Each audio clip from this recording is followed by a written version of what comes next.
welcome to the one and only Team 2.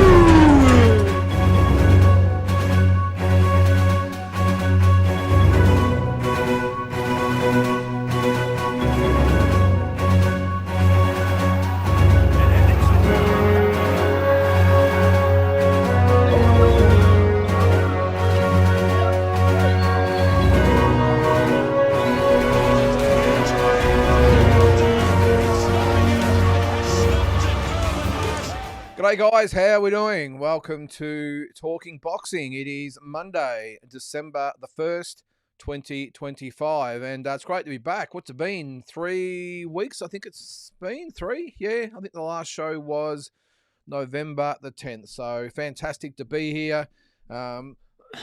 Excuse me, a bit of a frog in the throat there, just as I'm about to come on air. Yeah, it was a good break away for, I think it was about 12 days I was away. So we went up to from Dallas to New York to Boston. A bit of planes, trains, and automobiles going on there as well. We did get planes. We took a train and a bit of driving around as well. So it was fantastic, but good to be back. I will say straight off the bat, I'm not totally up to date with everything in boxing that's been going on. Most of it I'm up to speed with, but just forgive me tonight if I'm just maybe not as up to speed as I normally am. So a little bit happening. We've got the Jai Patai fight this weekend. We had the Benavides and Yard fight the previous weekend. Was it last week? Yeah, previous weekend.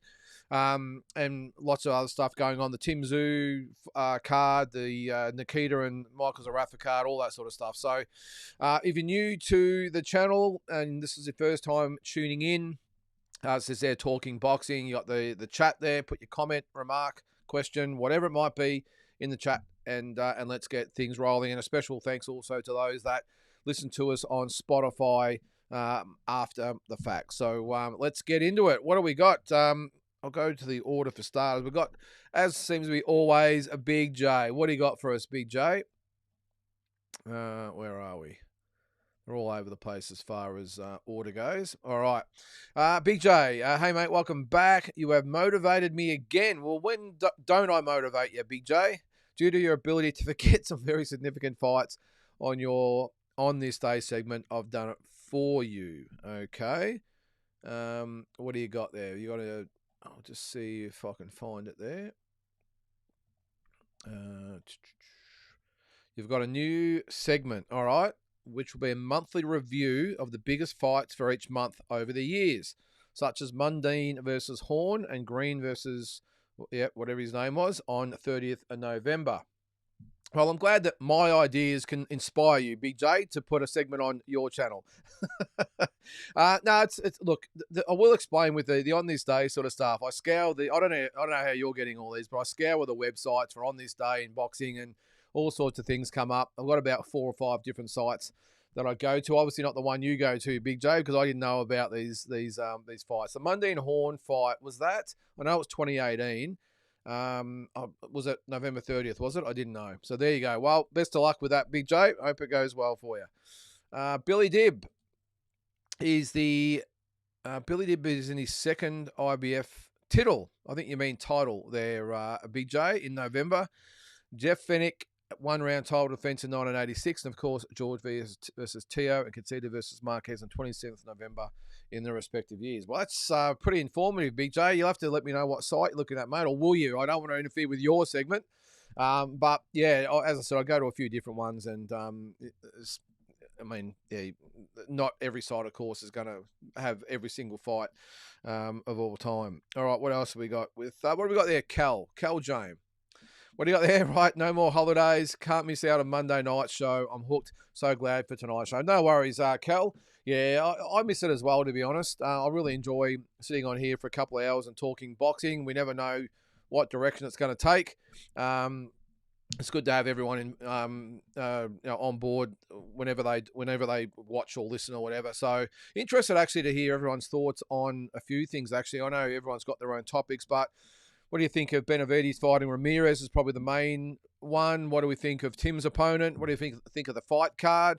There's a few different things anyway. We've got Jai Patai's fight this weekend. What do we think of that fight card? Of course, Justice Huni and Kiki Latelli is off. I think I said on Walking Boxing yesterday, I think it's probably a good idea actually to put that fight back and give it its own clean out. I know there's been some issues with, well, big issues with Justice's trainer, of course, tragically passing away, but I think it's not going to be a bad thing to have its own card. Get it some free air. Is that the word? Some, you know what I'm talking about. Some clear air is what I'm trying to say. What else have we got? Ryan. All right, there you are. Hope you had and your family had an amazing time. Thanks, Ryan. Happy 21st to your son. Thank you. Looking forward to another great show. As always, let's go. Any more news on JP? This is Joseph Parker having coke in his system. Well, thanks for starters, Ryan. I really appreciate that, mate. Yeah, we did have an amazing time. We went to see, what did we see? So we've been in New York a few times, but this time, for the first time ever, I went up the Empire State Building, which was fantastic. I hate heights, but my son said, yep, let's go. I actually said, well, let's go down and have a look at the Empire State Building. Well, he said, well, we can't just come down and look at it. We've got to go up it. And I was like, oh, my God, here we go. So we went up to the 87th floor, I think it was. And, yeah, not a great experience. But it was okay when we got up there, but it was pretty windy, I must say. But it was good. We went to the Boston Celtics against the Brooklyn Nets, which was good out in Brooklyn. We got the train down there, went back to the Ground Zero, which was great. Did the museum again. Every time I'm in New York, I go to Ground Zero and go to the museum as well. Then we got the train up to Boston, but we stopped overnight in Providence, Rhode Island, and then got the train to Boston the next day. We saw the Celtics against the Nets again, and then we saw them play the Orlando Magic, which was great as well. Fantastic night of basketball. So, no, it was really good. Thanks, Ryan. All right. Where's Drew? Where is it there? I am concerned about the potential musical chairs surrounding Opataya, Zerto, Benavides, and Jack and his mandatory. So many different moving parts regarding the present and uncertain future. Yeah, well, it seems to be, doesn't it, Drew? And again, I commented on this the other day. So many what ifs out there. You've got, of course, well, Jai will just keep doing his thing. He'll no doubt win this weekend and probably throw out the challenge again to whoever's out there. Then you've got Zerto and Benavides are going to fight. Is it May the 2nd? I think it is, Cinco de Mayo. And who knows what happens after that. I think if Benavides wins, I think he's already said that he's going to go back down to 175. Zerto could do anything. It looks like he's going to do anything he can except fight Jai Opataya. I still don't subscribe to the ducking of Opataya, Drew, and I know a lot of people will differ in my opinion of that.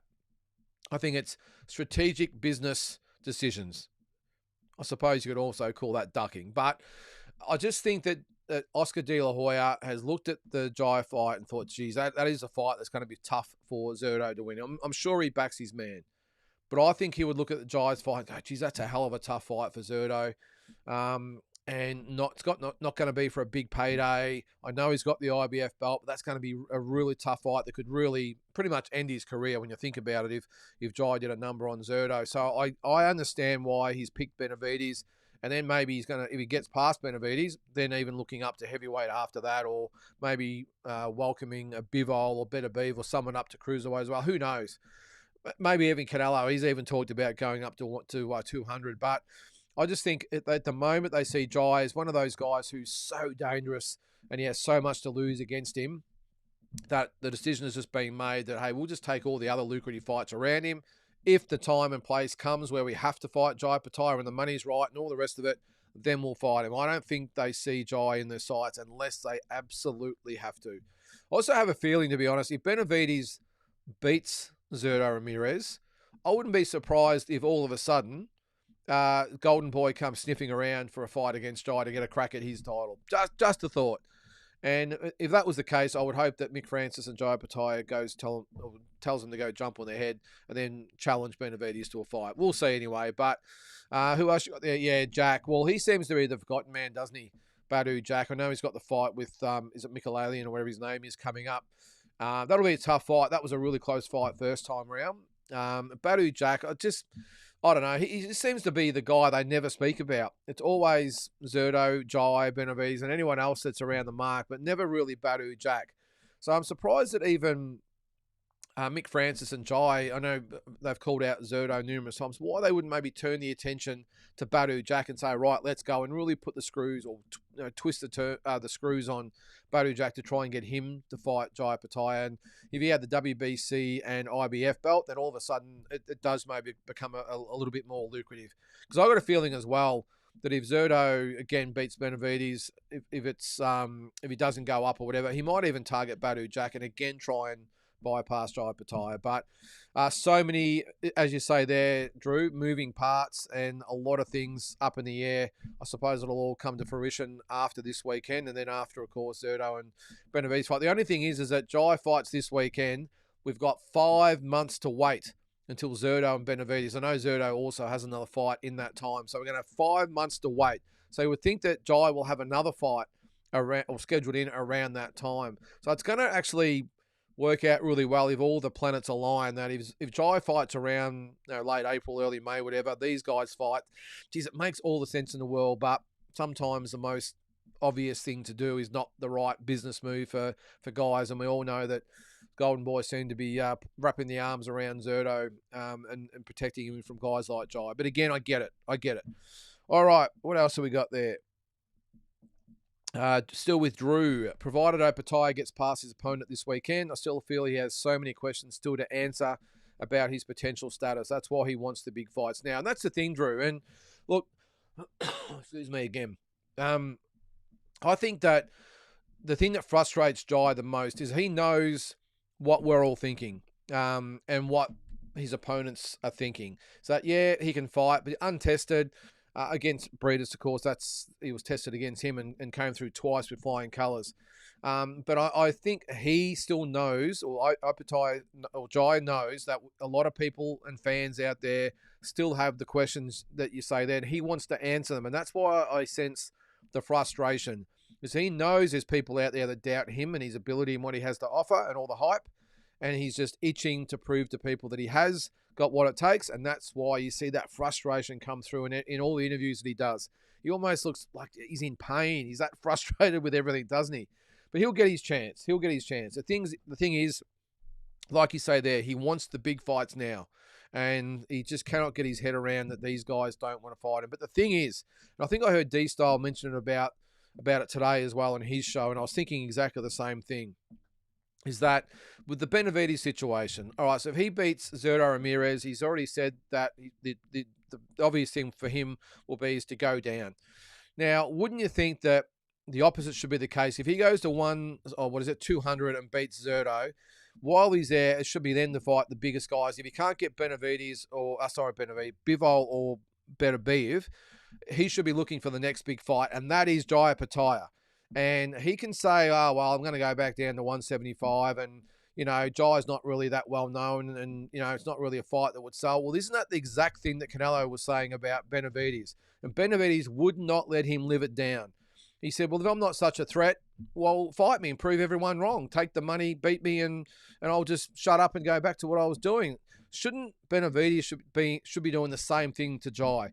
If it does happen that he beats Zerto, to say, well, because Jai is the Benavides in the Canelo situation, if that makes sense.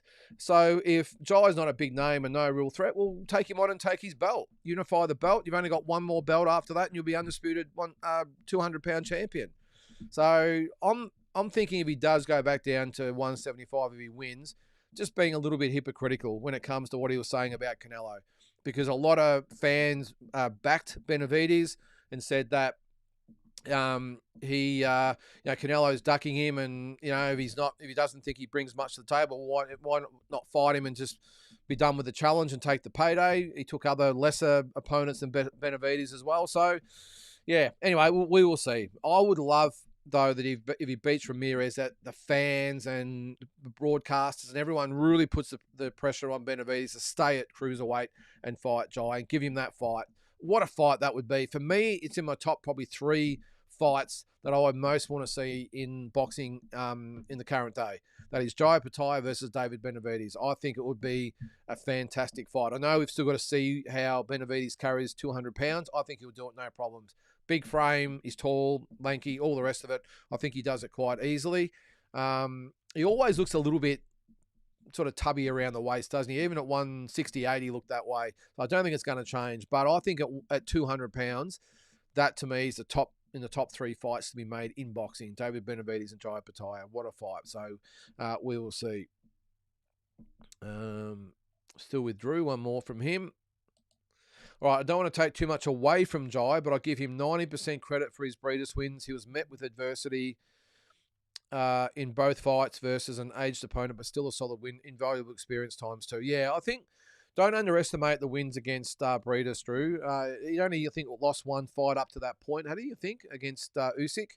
And he was a tough guy. I know he was probably slightly past his peak, but at the time, the current champion and Jai, apart from 1 or 2 rounds, really dominated that fight, I thought, or both fights, I thought. They were pretty much identical, except for the fact that Jai didn't get the broken jaw in the second fight, but he did have to withstand a bit of an onslaught from Marius Breeders. So in both fights, I would have given Jai probably 9 out of the 12 rounds, but the 3 that Breeders won were pretty torrid ones for Jai Pattaya, weren't they? So, yeah, maybe up it to about 95% credit there, Drew. I think Jai Pattaya was just absolutely incredible in those wins, and again, I just think he's really frustrated that he hasn't been able to back that up and get a legacy fight since then. I think we had a super chat there. Did we? There he is.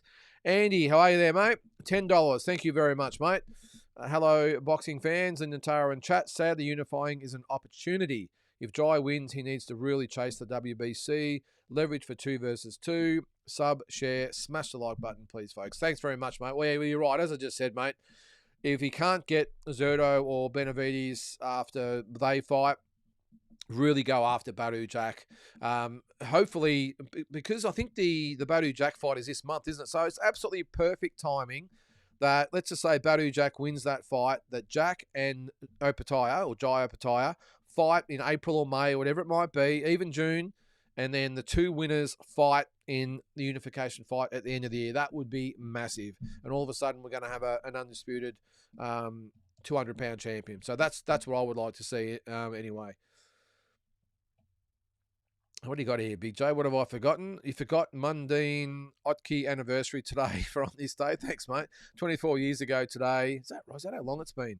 Mundine almost pulled off the biggest upset. Imagine if he didn't get caught in the 11th. Well, he pretty much dominated that fight, didn't he, Big J? That was in Germany, wasn't it? Yeah, well, Otke, not the biggest puncher in the world at the time. I think he only had a handful of KOs, and he managed to knock Chock out. So who would have been an unbelievable upset, as you say there. I think, what did he have, 11 or 12 fights, whatever it was at the time? So, yeah, who knows, Big J. But the punch he actually got caught with didn't seem that hard, but obviously it was enough to knock him out. So, all right, Tony, what do you got here, mate? Could you place timestamps on your feed when anyone mentions this ridiculous Jake Paul, Anthony Joshua circus? Just makes it easier for me so I can leave the chat. Biggest load of garbage ever. Well said there, Tony. Unfortunately, it is a real fight. I understand your frustration and your thoughts and all that sort of stuff. It's not an exhibition. It's apparently not scripted. Eddie Hearn come out very hard on that today when he said, please don't say this is scripted, whatever. Yeah, I'm with you. But this is a real fight. Well, I'll say real. Who knows? But yeah, I'm with you, mate. I'll try. I'll spit that out. I'll try not to spend too much time on it. But if someone brings it up, well, I'm going to have to talk about it. But yeah, as I said today, that Eddie Hearn was pretty adamant, pretty staunch that it's not scripted, and you'll see AJ come and try and take him out in 1 round. So we will see. It's going to be intriguing though, Tony. And just a side note, you're the first one to bring up Jake Paul and Anthony Joshua, by the way. You're the reason we're talking about it right now. So yeah, sort of blowing up a bit on you there, mate. But yeah, no, look, I really hope that Anthony Joshua goes out in the first round and really tries to take Jake Paul's head off, because if he does, you would think that Jake Paul has not got a snowball's chance in hell of lasting more than a couple of rounds, I wouldn't have thought. Really, by rights, this should be a Francis Ngannou type of fight. It should be Jake Paul helplessly overmatched. Anthony Joshua just lining him up, backing him up with the height, reach, weight, power, you name it, all the advantages, experience, everything, and just backing Jake Paul up and pretty much slapping him like he's his kid, basically. So, and then knocking him out. That's what should happen. And that's what I said the other day on one of the episodes. My only concern is if that doesn't happen, there is something amiss with this fight. There is no way that Jake Paul should be able to last more than, say, 3 rounds with Anthony Joshua. That is just the way it should be. So if he's actually competitive against Anthony Joshua, there's got to be some questions asked. And the main thing is, it could be an idea or maybe a example of maybe Anthony Joshua just being told not to hurt him too bad. Just get him through, take your win, and everyone gets paid. Jake Paul can walk away with his integrity intact and say, well, look what I did. I had a crack. I was competitive. And he can go on with his career like nothing's happened. That's what I think might happen. We'll see. And I don't know how to do timestamps anyway, Tony. I'm sorry. I wouldn't have a clue. Tony Hardman. This is Isaac Hardman. I think I'm back on track there. Yeah. I think I've got through them all there. I'll go back and check in a minute anyway. Isaac Hardman running around with an Irish flag.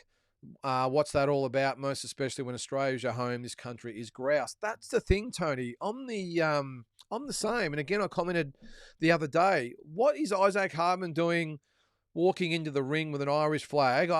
Someone actually commented and said that it had something to do with Dara Foley. He was there with an Irish flag, and maybe he carried it out the back. But in the ring, after the result, Isaac Hardman had the Irish flag draped over his shoulders. So what is that all about?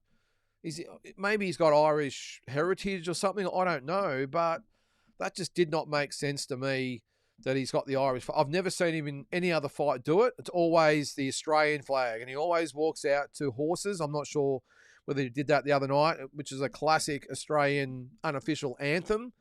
So what are you doing, Isaac? If you're watching, mate, comment down below and let us know why you had the Irish flag around the shoulders. I want to know. Even if there is an Irish heritage sort of thing there, why can't you have both flags? Jai Pattaya does it. I think Conor Wallace does it. A lot of fighters, George Kambosos does it. He's a little bit interesting. He was born here, and I know he's got Greek heritage, but he proudly has both flags. What happened to Isaac? So I said the other day, Isaac Hardman, where are you? Come back. I think the Isaac Hardman that we all know and love was there in the ring as far as that right hand goes. But that Irish flag thing really, it put up some major question marks for me too, mate. I'll just go through and make sure I haven't missed any comments here. All right, Eminem. Oh, there he is. G'day to you too, mate. Hang on, have I missed? I hope I'm in the right. I won't worry. I'll just keep going, whether in order or not. We'll keep going. All right. The IBC. This is the brawling. The fights flowed one after another. No ads and crap in between. Yeah, I didn't actually watch the whole program, Eminem, the whole event. I think, what was it, $30 or something on Foxtel or Main Event, whatever it was. That was the night of my son's birthday, so we went out for dinner, so I didn't get to watch it. But I watched a lot of it on social media, all the clips and interviews and all that sort of stuff. Pretty brutal stuff. One fight flow after. Well, that's probably one good thing he's brought out or taken away from all the other fight cards, Eminem, and that's one thing the fans will love, because there's nothing worse. And I think we went through this last time, and I think we were talking about the Sam LaBruna card, where people weren't happy with the dances in between and the singing and all that sort of stuff. I just think that the boxing fans and obviously the brawling fans are the same. They don't go there to be entertained by, or entertainers. They go there to be entertained by two blokes punching on. So even though I'm sure a lot of the promoters think, oh, well, we'll just entertain everyone, and how good's this? We'll put the singers on and the dancers on and everyone will love that. No, they don't. I'll leave that for the grand finals in the AFL or NRL or whatever it might be. Boxing fans don't need the crap. We just want our fights. We want them now. Save all that crap for something else, and let's just get the fights rolling. So he's obviously kicked a goal with that, Eminem.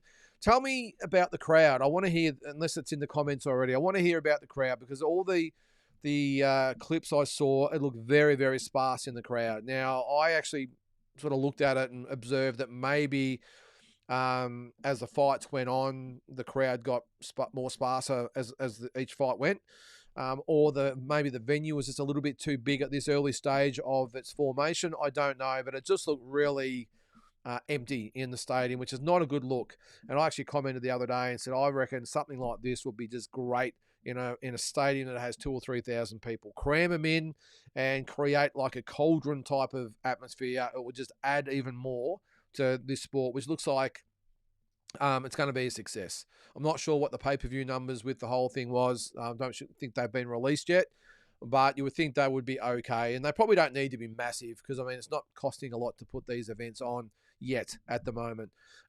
So, yeah, let me know about that, Eminem. What are your thoughts? But, yeah, it looked like it was pretty well received by the people in the crowd.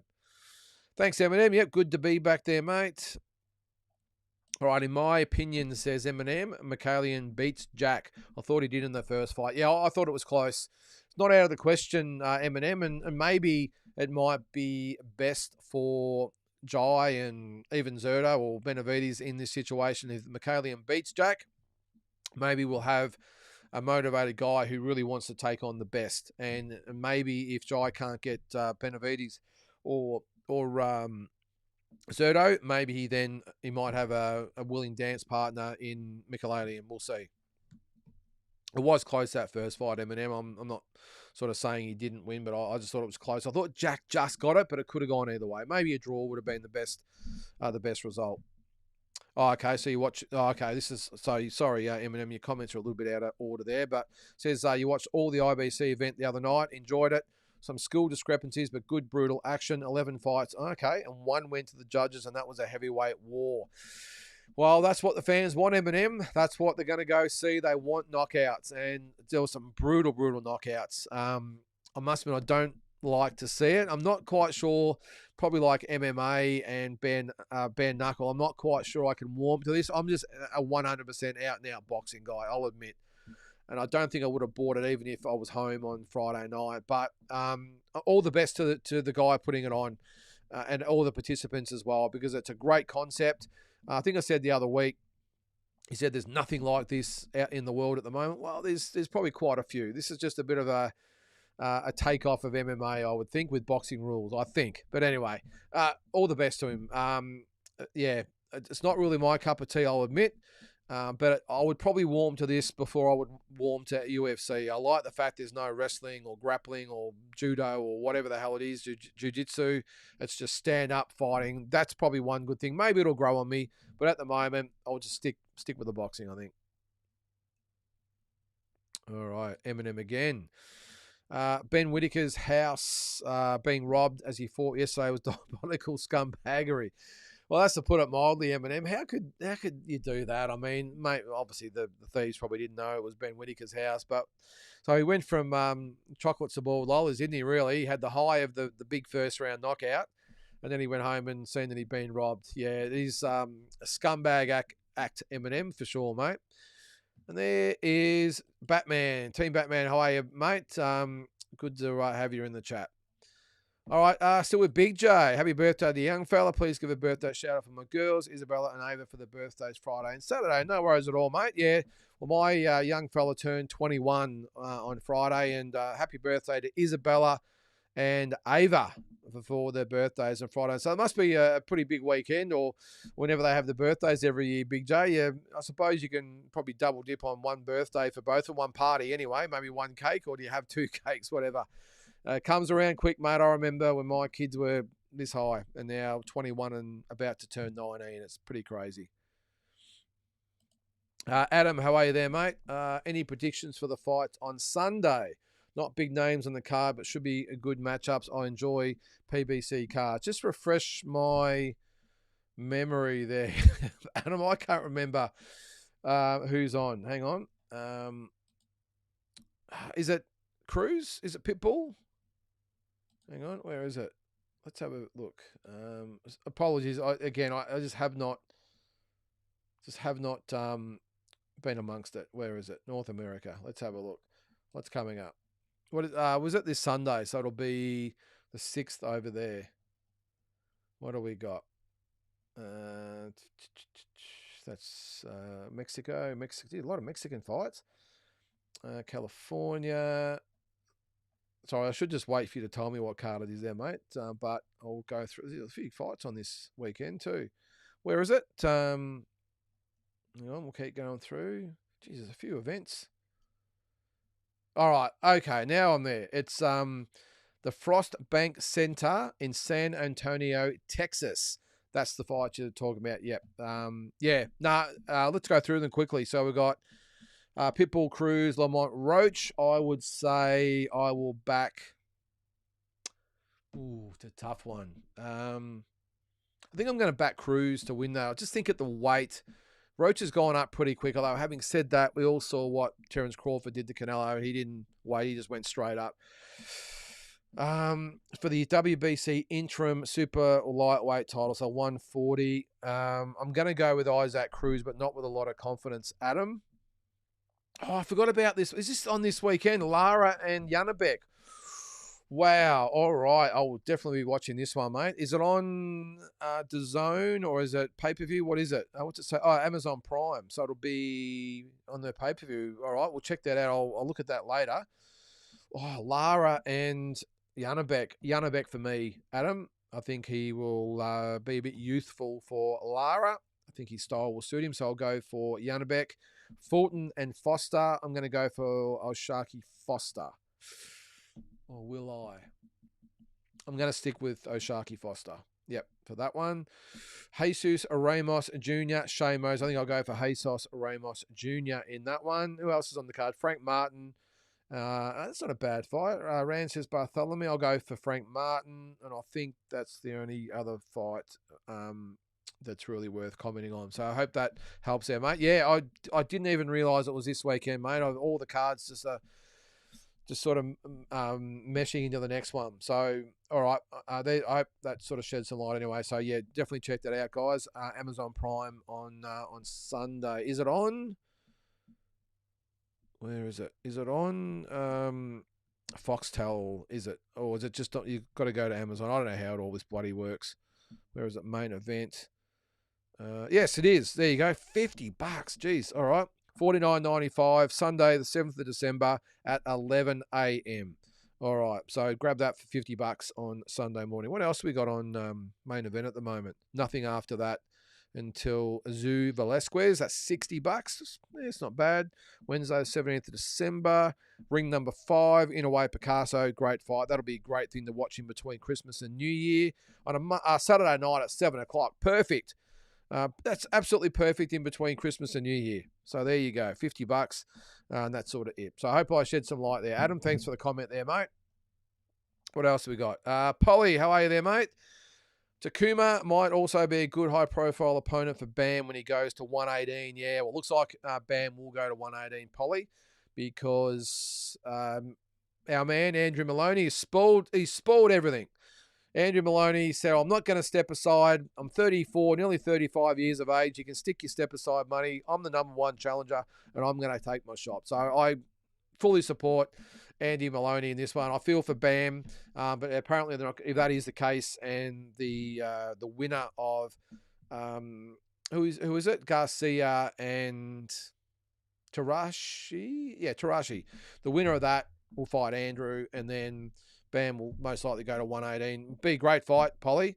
It makes all the sense in the world, doesn't it? Probably adds a little bit to the Inouye fight as well, the Naoya-Inouye fight that potentially might happen. Add a little bit more spice to that. But yeah, Takuma will give Bam a fight. Bam wins the fight, I think, but Takuma would give him some rounds anyway. Sam, how are you there, mate? When it comes to Jai Opetaia, when are the bodies of boxing going to give him a shot? All he wants to fight someone has to put a stop to it. Money is the root of all evil.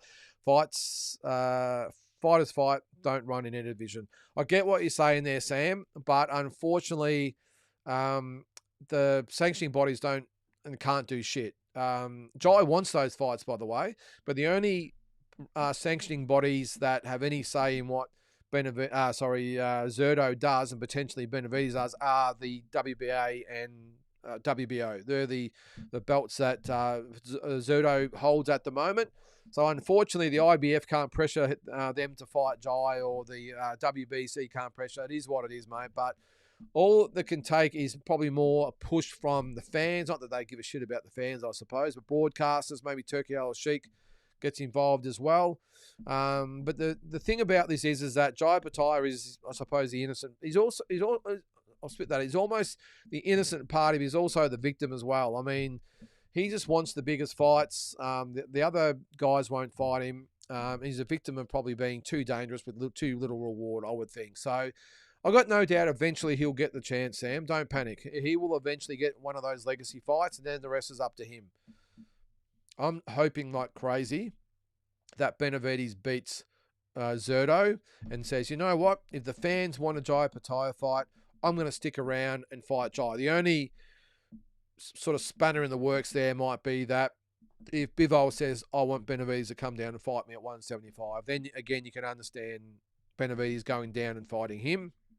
But if Better Beev's out of the picture and Bivol's out of the picture for whatever reason, whoever he chooses to fight, he's got mandatories he's got to uphold as well, then maybe Benavides might say, you know what, Benavides is Better Beeve and Bivol and Canelo and whoever else is not available at the moment, and Jai's there. I'm going to give the fans what they want and fight him. He's always said all along that he'll fight, or he wants the biggest fights himself. And this is what I've said in the past as well. Jai and David Benavides have always reminded me so much of each other. Avoided, but dangerous. And I've always respected David Benavides, just like Jai Pataya, for saying, screw all the money, the belts, whatever. I want the biggest fights. I want to keep the fans happy. And if David Benavides wants to do that, if he wins that fight, he has to fight Jai Pataya unless Benavides, I keep saying Benavides, sorry, Better Beeve or Bivol or Canelo say, hey, I'm ready to fight. That's the only way out, I would think, for David Benavides. If he chooses to go to cruiserweight, then he has to stay there and fight Jai if none of those 175-pound fights are there. And if not, he's a hypocrite because he got stuck into Canelo for all those years, and he'll be doing exactly the same thing to Jai Pataya. So we'll see how it plays out. Ado, how are you there, mate? I thought Turkey was a big fan of Opataya. A little surprised he hasn't stepped in and made a big fight for Jai on one of his ring cards. Yeah, it's a good comment there, Ado. The only thing is, I'm a little concerned about and I haven't heard anything, by the way. I'm just sort of speculating. I'm a little concerned that this week's fight with Jai is not on DAZN. I get why it's not on DAZN. I've spoken to Mick Francis about this myself. I get it. I understand why they're not going to go through DAZN and go to Stan. But Turki Al-Sheikh, I'm pretty sure, is a part owner of DAZN, heavily involved in DAZN. All his fights are on DAZN. I've got a feeling he might not be too impressed that Jai has been pulled from DAZN and put on an opposing app, even though it's a very small one compared to DAZN. This is why he would be saying, well, I'm not going to do Jai Pataya any favors, because he's not even on our broadcasting network. So that's a little, I've got a feeling, Ado, that is the reason why he hasn't stepped in and said, no, we're going to push for this, and whatever it takes, we're going to put the money out there. He wants 8 million American. Then let's give him his 8 million American, which is pretty much pocket change for those types of guys, considering that they paid Canelo $150 million. So he was a big fan, Ado, and Jai was on a couple of cards over there, but I've got a hunch. Again, I haven't had this confirmed by anyone. I've just got a hunch, the fact that this fight with Jai, and maybe he's known for a little while that Jai's fight isn't going to be on DAZN. Maybe Mick has spoken to him and expressed his feelings towards him, or maybe Eddie Hearn has through Mick, or whatever it might have been, that because he's not fighting on DAZN, that Turkey pretty much now has sort of cut him loose. A little bit like he did with Tim Tszyu, I suppose, when you think about it. When Tim made his... What got him upset about Tim? I can't remember. But whatever it was, it doesn't take much to upset him, and I've got a feeling that might be a reason, Ado. But I suppose it will be... it will all come out in the mix. All right, Drew, a lot of praise has been given to Abdullah Mason. While a lot of it is valid, I still think he is a work in progress and still gets hit too much. That said, he has a bright future. Yeah, I agree, Drew. He has a very, very bright future. And I did say in my review of the fights that I'm with you. I think he's definitely a talent, but he needs time. I agree that fight with Sam Noakes was a lot harder than what it should have been. Sam Noakes, tough and game, had a lot of heart, all the rest of it. But for me, that should have been an easy fight for Abdullah Mason. I think if he used his range and his angles and his speed and everything else, I don't think Sam Noakes would have gotten near him, to be honest. But he turned it into a gunfight, didn't he? Or a firefight, and got hit with way too many shots. He has his habit where he he gets hit with straight shots down the middle. He doesn't really move his head. And you see the really good defensive African American fighters like Floyd Mayweather, Shakur Stevenson, Devin Haney, Keyshawn Davis, those types of guys. They a lot of them have the the Philly shell type of defense, but they just turn their head away and they sort of roll with the punches and let them bounce off the shoulders and all that sort of stuff. Abdullah Mason doesn't do that. He sort of has a combination of a normal sort of stance or position with his gloves, but then he has a little bit of Philly shell in there as well, and it just sort of doesn't all come together, I don't think. So he got hit with a lot of shots he should not have gotten hit with on the weekend, or the week before, whatever it was. So yeah, a lot of upside, Drew, but I agree he's got a lot of work to do. Let's remember he's 21 years of age, so I would hope they would give him maybe 2 or 3 pretty much gimmies in his next few fights, just to get him used to having the belt, the increase in competition, let him grow into his body a little bit as well, get a bit more maturity, a bit more experience, and he's going to be a force to be reckoned with down the track. But I wouldn't go anywhere near any of those elite 135-pounders at the moment. He might not have a choice, though, because being the champion, of course, he's got mandatories. Let's just have a look, actually, and see who his mandatories are. Where is it? So was he lightweight? Is he IBF champion, isn't he? Where is he? All right. So there you go. This mustn't be updated. I wouldn't. Oh no, it's not IBF. He's WBO. Sorry, Muratala is the IBF. So WBO champion. So I don't think it's been updated because the number 1 ranking is vacant. Sam Noakes is number 2. So the number 3, who most likely now be number 1, is Alan Abel Chavez, who I've never heard of, never seen fight. Perfect mandatory challenger straight off the bat. And then he can have a voluntary after that where he can pick and choose and get someone, anyone ranked in the top 15. So, and looking at that division or that sanctioning body, the only one in there really that's any threat, I would think, is William Zepeda. There's not really anyone else in there, I don't think, that is really a challenge to Mason. See, the thing is, you look here, like Andy Cruz not rated by the WBO. How does that work? He's ranked number 1 by the WBC and the IBF. And, of course, he's got the fight with Muratala coming up. But this is the inconsistency of these sanctioning bodies, by the way, as well, because Cruz is not ranked by the WBA either. So you would think the 135-pound division is nowhere near as strong as it has been in recent years. So that's probably a good thing for Abdullah Mason because he's going to get an opportunity to probably cut his teeth in some big-ish fights against guys that aren't that much of a threat.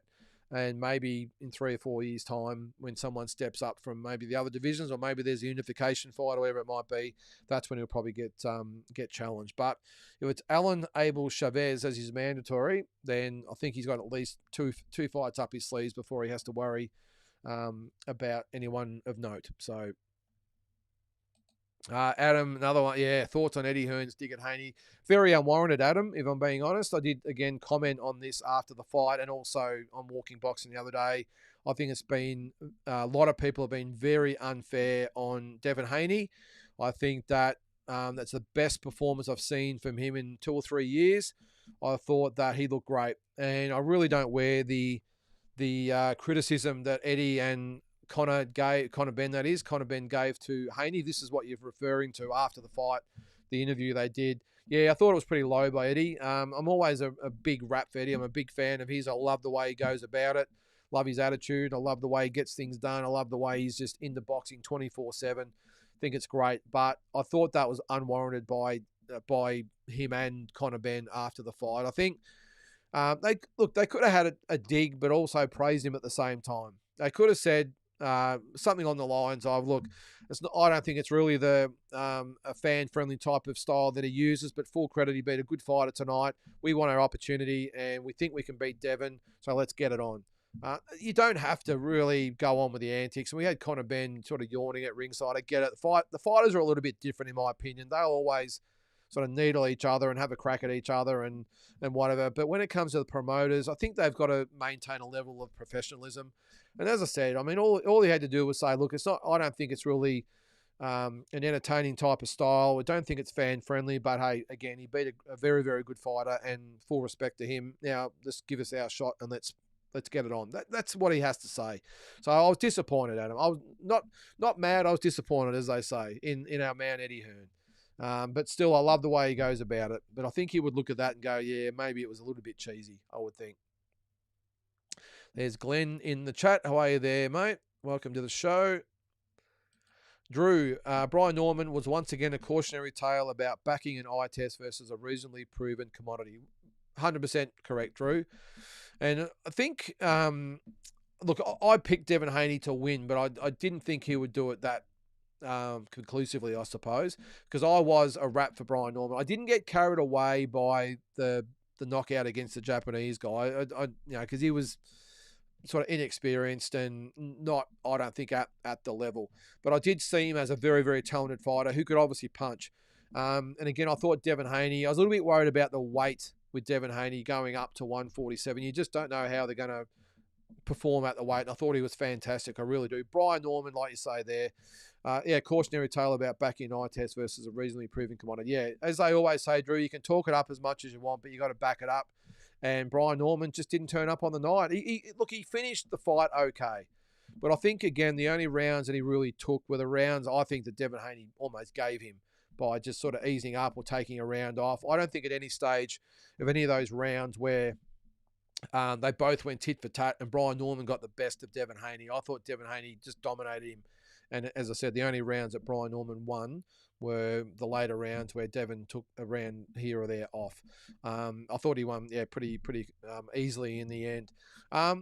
Good point there though, mate. Never get too excited by fighters until you've seen them really in a really solid test and they get through it with flying colours, I should say.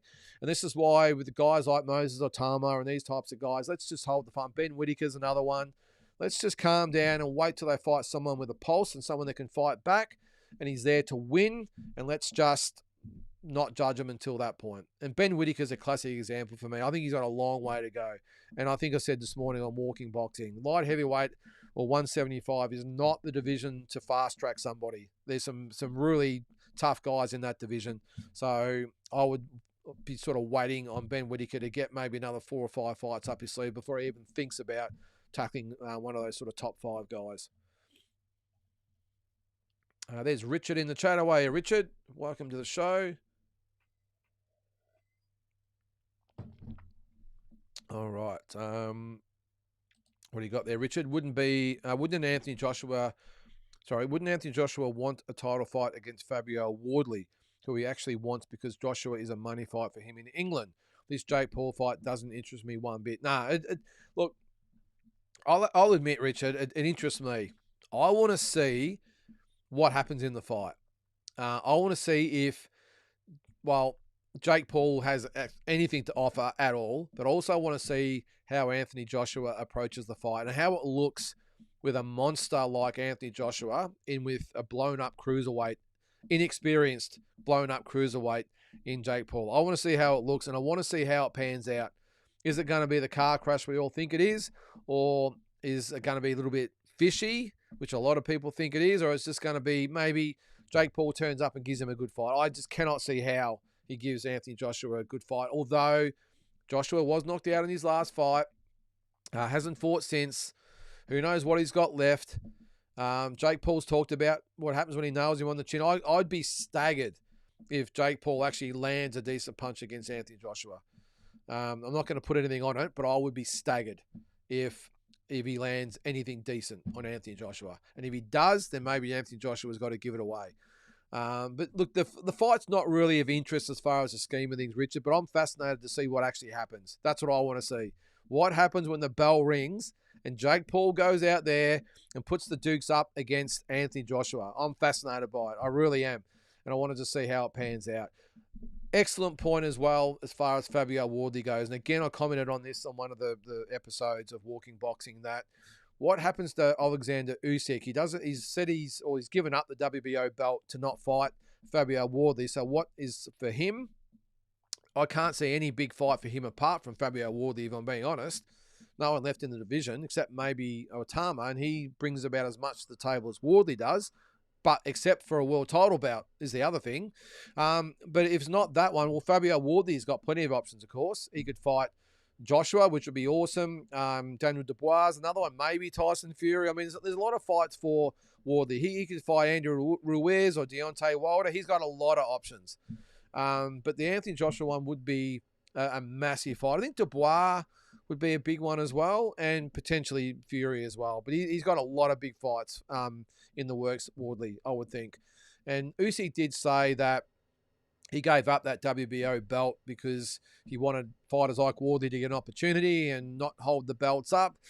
Yeah, I don't know. Champions don't normally give up belts for that reason unless there's something else in the works. So we'll see. But again, I don't know who it could possibly be. If he wants to fight on for another 2, 3, 4 years, whatever it was. What did he say? He did put a limit on it, didn't he? Whatever it was. But if it's not Wardley, then who? For me, apart from Otama, there's no one in the division, and he hasn't got a belt. Wardley does. The same belt that Usyk gave up. So, yeah, I don't know. It doesn't make sense to me. But all that aside, I'm not that interested in Usyk fighting. I'm not interested in an Usyk fight against anyone, if I'm being honest. Because Otama would be the only one I'd be interested in watching him watch. But Wardley, on the other hand, I would love to see him fight Joshua, Dubois, Fury, maybe Otama, although they are stable mates. Wilder, Ruiz, so many big fights for him. Who else is in the heavyweight division? Let's have a look. Maybe the rematch against Parker as well is another one. He's got Hrgovic, he's got Zhang. Let's not even mention Chisora. Jared Anderson. Who else is in the division? Richard Torres would be a ripper fight down the track. And that's probably about it at this stage. So, anyway. Ado, Benavides already said Jai is the better fighter in cruiserweight at the moment, hence why he took the Zerdo option. A clear duck, but Benny was honest about it. Yeah, okay, I didn't see that. I would also think too, Ado, that Zerdo is the bigger money fight. That's obviously going to have a lot to do with it.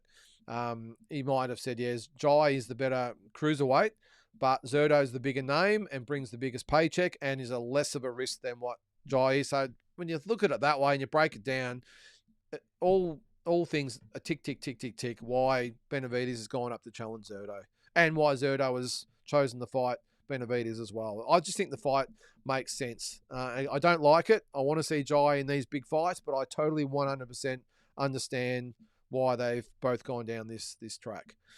All right, J Beebs, Ben Whittaker was written off and called a quitter and found out against Liam Cameron. I was trying to remember his name this morning, J Beebs. Liam Cameron, that's right. What a turnaround. With Tim's comeback scheduled, got my ticket. Good stuff. Can he do the same in the eyes of the public? Good question, J Beebs. All right, well, he was written off and called a quitter. I think he just, in that fight, got a lot more than what he maybe thought he would encounter. That's what I think happened in the Whittaker Cameron fight. And he beat him in the rematch, so I think he put that to bed. I just think he was under the impression his first 10 or 12 fights were going to be all gimmies and didn't realise that Liam Cameron actually came to win. It made him look pretty ordinary. And then, of course, the bizarre circumstances after that, at least he got it done in the rematch. So, and then the turnaround, yeah, let's not get too excited about the turnaround either, J Beebs. Let's wait till Ben Whittaker actually fights against someone that can fight back and has a pulse. So, looked great. But I'm certainly not taking anything out of that, just as I won't take anything out of if Tim blows Velasquez out. I won't take anything from that. Let's remember back to the Joey Spencer fight. After that fight, I remember everyone jumping around and Tim's back. And I remember in the ring afterwards, you remember that Ben Damon said, "Timmy, you're back." He said, "Yeah, I'm back." And everyone was high-fiving, and it was everyone piling on about Tim's back. And I still remember, though, that Tim didn't say it with a lot of conviction. I think he just sort of said it because he knew what Ben Damon wanted him to say. I think he knew that maybe he wasn't quite back. It was going to be a little bit of a road. But at least Pedro Diaz this time, I don't think will allow him to get sidetracked and maybe get caught up in all that. But if he knocks him out or whatever, J Beebs, early and does it easily, I'm not getting excited one bit, mate, because Velasquez is was he a fringe sort of contender? Perfect guy for Tim to fight, by the way. A little bit higher in quality than I actually thought Tim might choose, actually. But obviously they've got faith in him to turn it around as well. But I'm hoping he gets the win. But if he blows him out, certainly don't get carried away with it, J Beebs. Let's just wait until he has maybe another 1 or 2 of those wins, and then we can see him in with a world-ranked opponent. Then we can get excited. If he comes back at 154, let's just say he fights, where is he, 154? Let's say he fights I don't know, who's a Jesus Ramos Jr. and beats Jesus Ramos Jr., then we can probably get excited. If he beats a Keith Thurman, maybe we get excited. He might be world champion by then, but if he beats Fundora as well.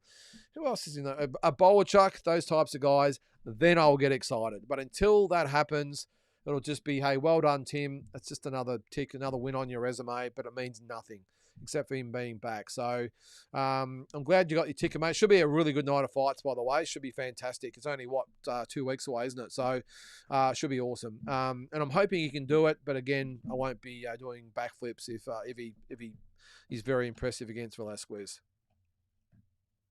All right. Glenn, I think Whittaker has a lot more upside than Tim. Yeah, well, I would probably agree with that, Glenn.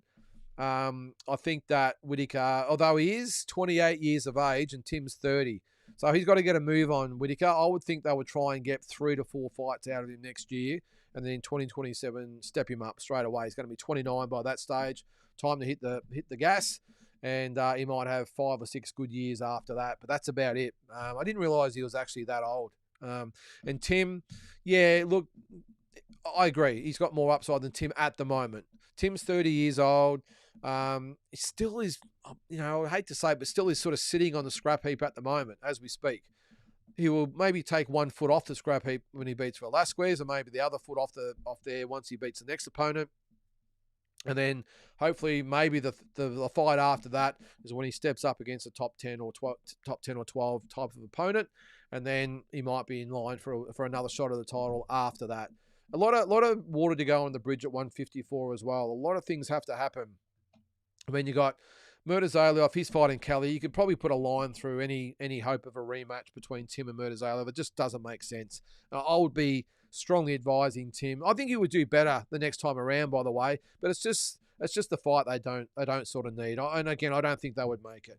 Barrow is a possibility, but he's going to fight Zayas. The winner of that would be the ultimate target for Tim. I think both of those guys are very winnable fights for Tim, but he's got to have at least 2 more fights, I think. And Fundora, well, we've been down that track, haven't we? Ortiz, you would think he would probably fight the winner of Thurman and Fundora, you would think, being the interim champion. But I would think it's a good thing that Barrow and Zayas are going to fight, because that is a very juicy option if they are there in another sort of 12 months' time. A long way to go for Tim. I think we're getting way ahead of ourselves, but I do agree with you there, Glenn, for sure, mate. Who's that? What's that? Caboose Media Sydney. Nice work. Thanks, Caboose. Appreciate it, mate. Feel free to put a question or comment in the chat.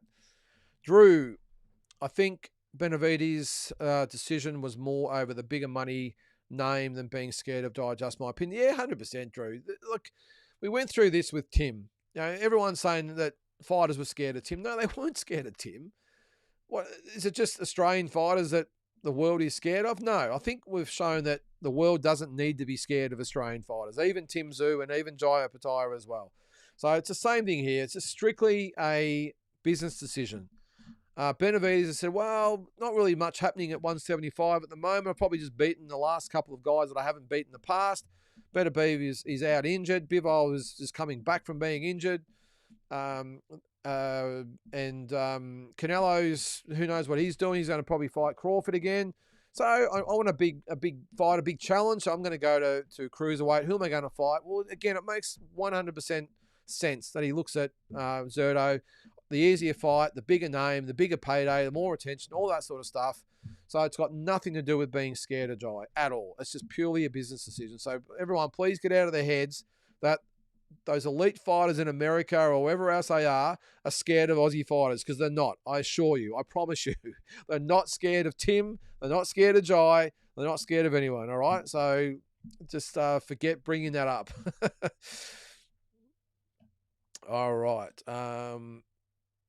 Adam, I can't believe Jake Paul is $8.50 to win. Is it that low? Can Joshua afford to take the L for the bag? Absolutely you can. Yeah, well, that's the big question, Adam. Is it only $8.50? I would have thought it would have been $80.50 for him to win. But look, Yeah, look, you've got to. I don't know. I think a lot of people agree with me on this. It's just got a real smell about it, this fight. It just does. It come together really quick. It was all put together in a rush. I don't know. It's a gut feel. I know a lot of you feel the same out there, but for me, it's got a feel to it. It's got a smell to it. Let's hope we're all wrong and Anthony Joshua just goes out there and absolutely obliterates Jake Paul, and we can say, okay, well, maybe it is what they were saying it was, and that is just purely a tune-up fight for Anthony Joshua. And he can get his win, get a quick payday before Christmas, and then reload in 2026. And Jake Paul, hey, he's done what he said he's going to do. He's tested himself against one of the best, not cruiserweights in the world, one of the best heavyweights in the world, Olympic gold medalist, 2-time heavyweight champion. So he gets the tick for in the credit department, and then he can just go back and say, oh well, I lost to Anthony Joshua. It is what it is, and I'm gonna continue on at cruiserweight and go back, and the whole Jake Paul show keeps going on until the next one comes around. So look, I'll say, if it is fair income and Anthony Joshua is 100% focused and prepared and everything for this fight and takes it seriously and it's all above board, I've got to take my hat off to Jake Paul. I really do. Even if he gets knocked out in the first minute, you've got to take your hat off to him because Joshua is a big guy, scary guy, and obviously a very accomplished guy as well. Who we got there? D-Style. How are you there, mate? $5. Thank you very much, mate. Shout out to you as well there, mate. Thank you very much. Really appreciate that. And if you don't follow D-Style, make sure you get on. I watched your video today, well, half of it anyway, D-Style. I caught the last half of your live when you were talking about, I think you were talking about Jai and Benavides as well, weren't you? So go check it out, guys. Go follow D-Style, one of the best boxing channels on YouTube at the moment. All right, I'll try and get back on track here. Actually, I'll just take a drink.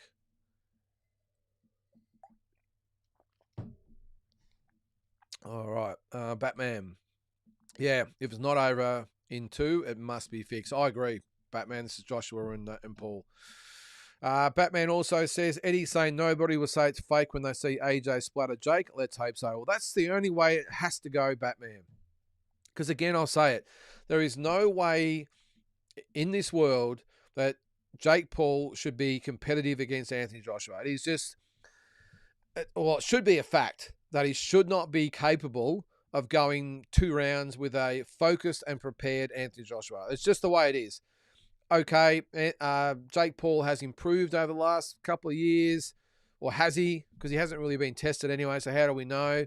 He has got some pretty good sparring for this fight.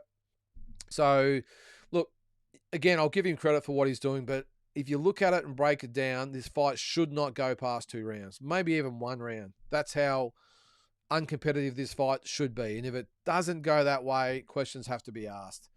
Let's see who wins a lot of money on the fight. If it goes like 8 3-minute rounds and it goes to a decision win, someone's going to win a lot of money out there, I would think, by betting money that Jake Paul goes the distance with Anthony Joshua.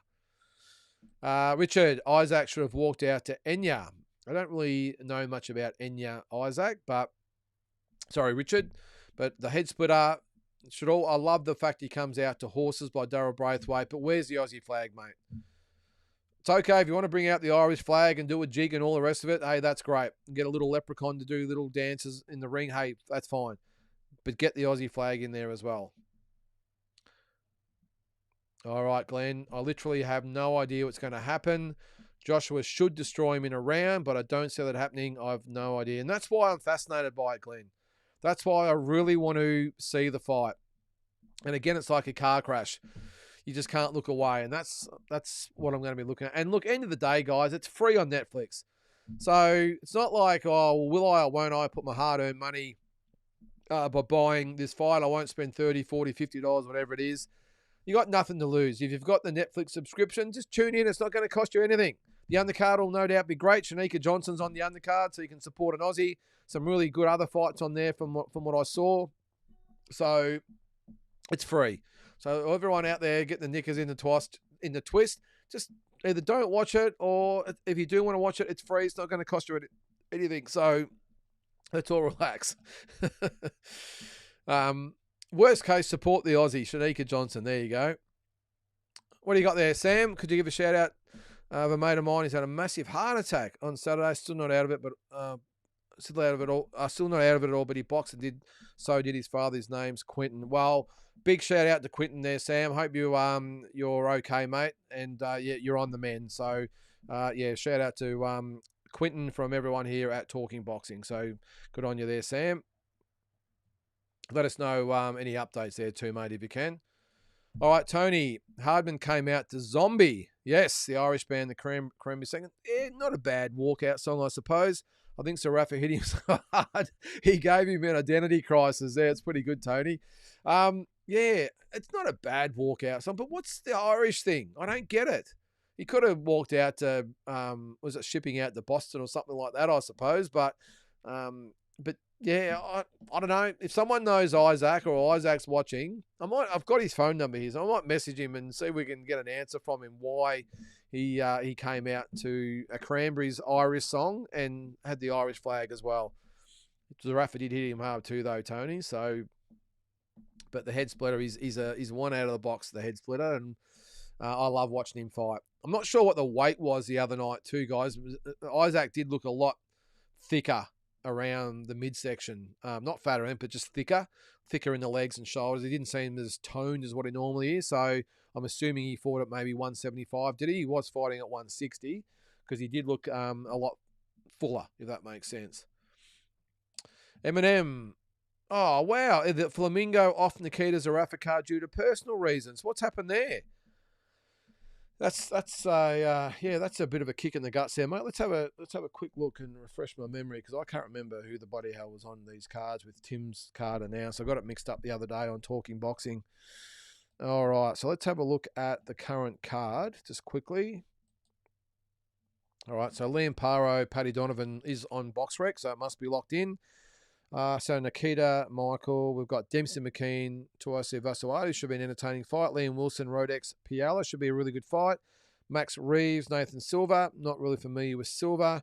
And Jack Javed versus Zefi Vaoatu, is it?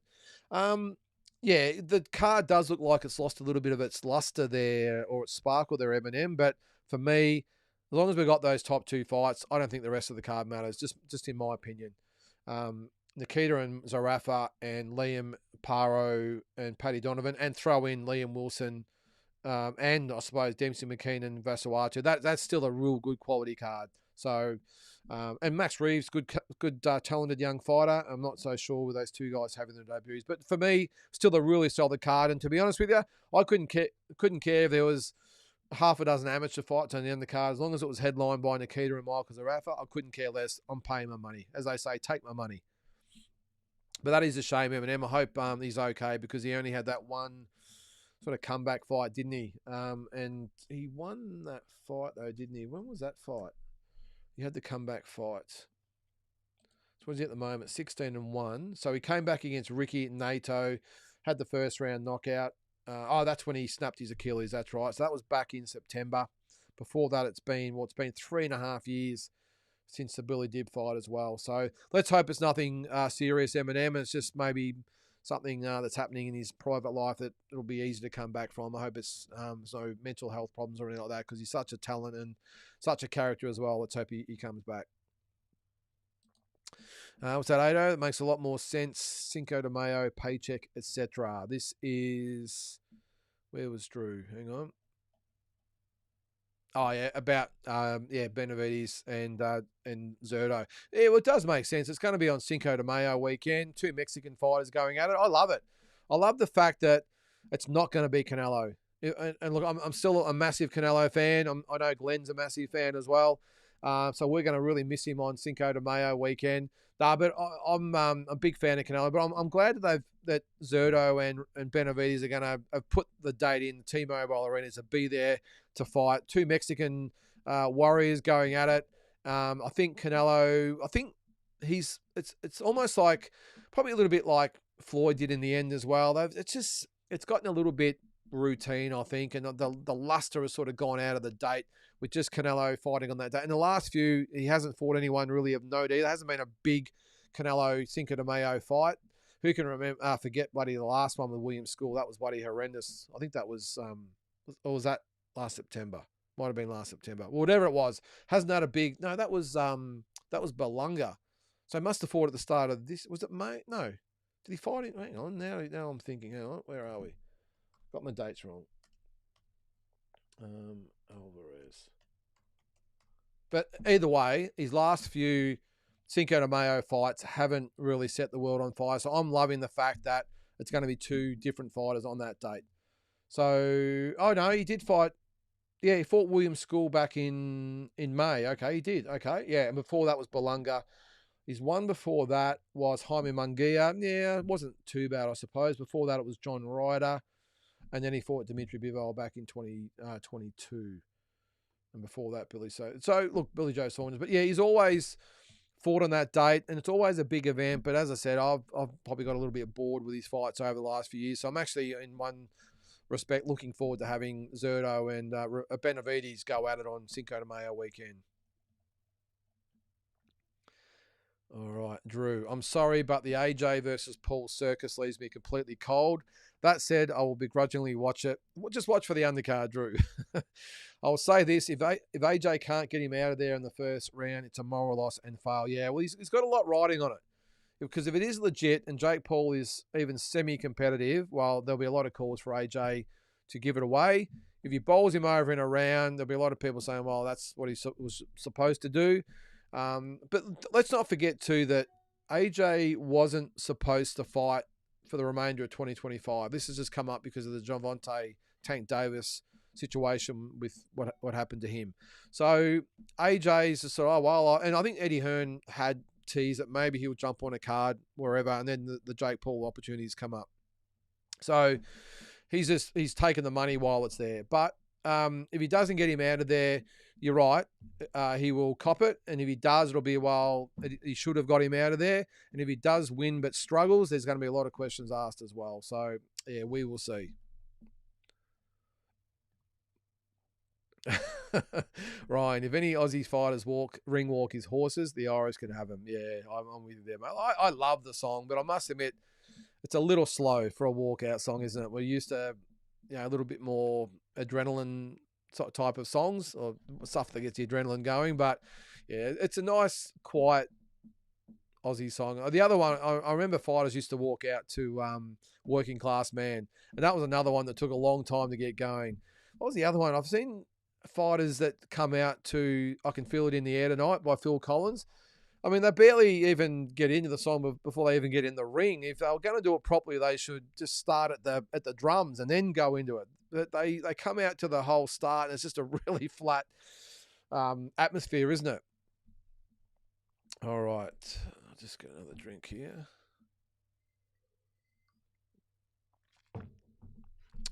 Anyone heard about Joe Parker's cocaine test results? Gone strangely quiet. Yeah.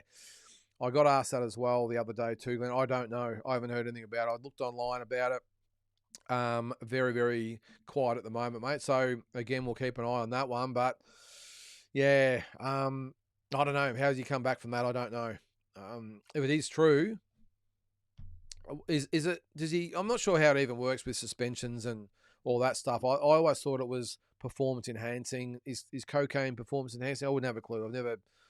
I've never used it. I've never seen anyone use it in person, that is. So I don't know. But does it actually help with anything? I wouldn't have a clue. So I'm not sure whether it is found that it was correct, the first test, whether he'll be suspended or whatever it might be or fined. Who knows? But as far as the results go, yeah, your guess is as good as mine, Glenn. I haven't been able to find anything. Yeah, Harbin running into the crowd after a KO'd old mate wasn't a good look as it exposed the lack of crowd. Yeah, I mean, it was awesome that he did it, Eminem. Yeah, and if he didn't see it, he jumped through the ropes.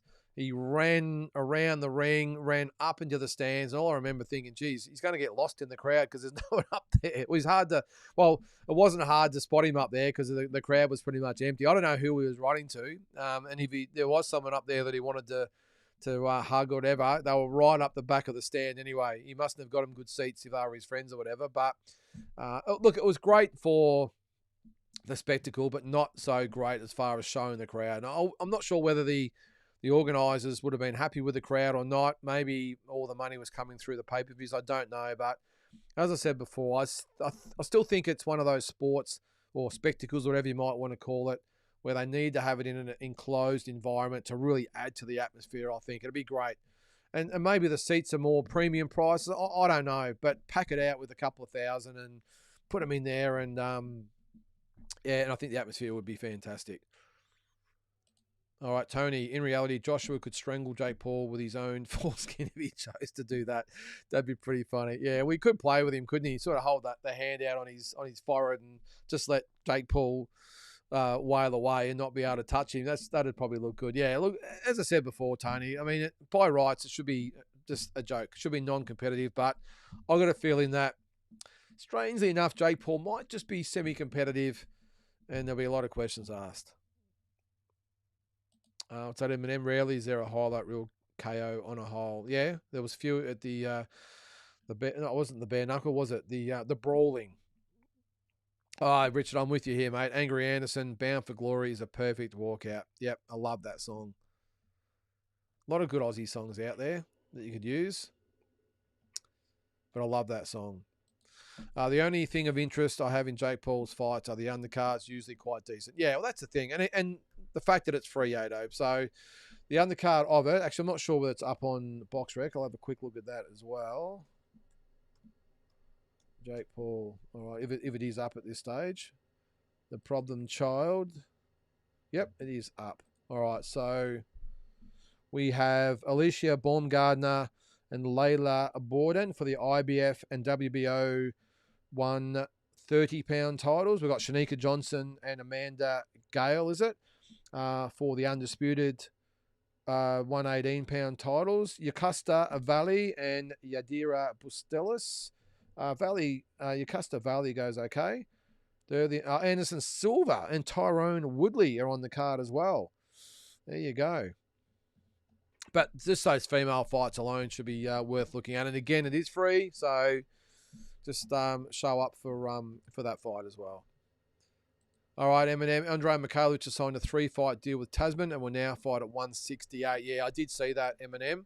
Yeah, I'm really hoping Andre Mikhailovich gets himself together. I've never really been a big fan of his, but I mean, I'm concerned with anyone, whether they're a friend or not, or someone that I like or not. It doesn't matter. I'm hoping they get their lives together.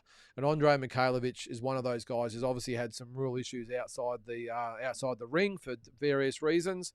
So I'm happy that he is happy. And I did see his post on Instagram about it all, and he looks in a good place.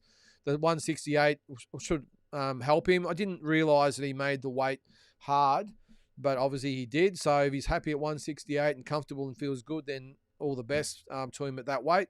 And Tasman Files will really look after him as well. So I'm happy that he's happy and he's got that 3-fight deal, and hopefully we see a bit more Andre Mikhailovich. How he ever landed a world title shot, though, is totally beyond me. Fair income. But good luck to him. He turned up, had a crack, and went, 9 rounds or whatever with the best middleweight in the world. What's that, Shadowboxer? Do your kids like boxing too? Yes and no, Shadowboxer. My oldest likes boxing. He was doing a little bit there at one stage. I would just do pads and that with him, and he was doing a bit of bag work and that sort of stuff. And he does follow the boxing, but not to the point where I suppose you would call him a hardcore fan or anything. But he likes to watch the fights with me. My youngest couldn't care less. He's the opposite. He likes all the American sports. He's a basketball freak. Football, not really baseball, but the American type of sports. So he might take a passing interest in it, but he actually likes UFC. So I don't know. I've disowned him anyway. But if it's a big fight, he might watch. But yeah, the youngest one not so much. The oldest one, yeah, he doesn't mind it. Eminem, Victor Nagby fights this week at the WBC convention for some trinket. Where's the convention? Is that the one? Is that Thailand? I thought he was fighting on whose card was he going to fight on? I thought it wasn't a Sam LeBruna card, was it? Let's have a look. I'll see if I can find him on BoxRec. I thought he was scheduled to fight somebody on a Melbourne card. Oh yeah, no, he's fighting in Bangkok against Tong Hu Lee for the WBC Far East Super Welterweight title. What is that? What is the Far East title? And the WBC Asian Super Welterweight title. Why is he fighting for an Asian title? Victor Nagby, who's an African who lives in Australia, but he's fighting for an Asian title. And what is the Far East title? Is that like the WBA East-West title that they had? We've got an WBA, have got an East-West title, and the WBC have got a Far East title. Is there a Far West title, Eminem? I don't know.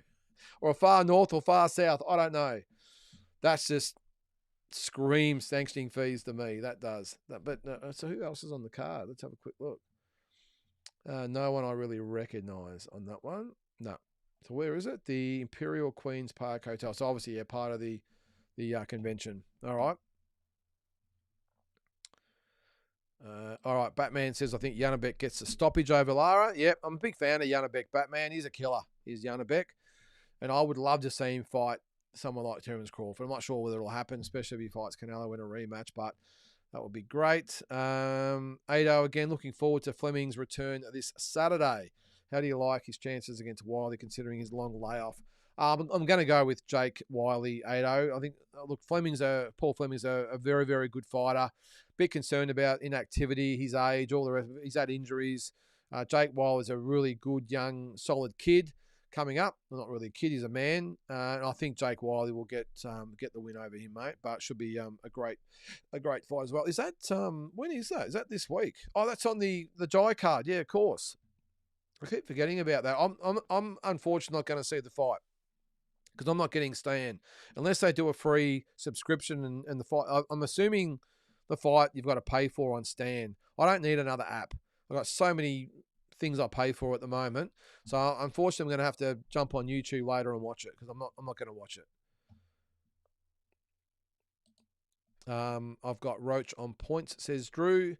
Cruz is nice and aggressive, but just too limited and one-dimensional for my liking. Yeah, I wouldn't be surprised at all, Drew, if you're right there.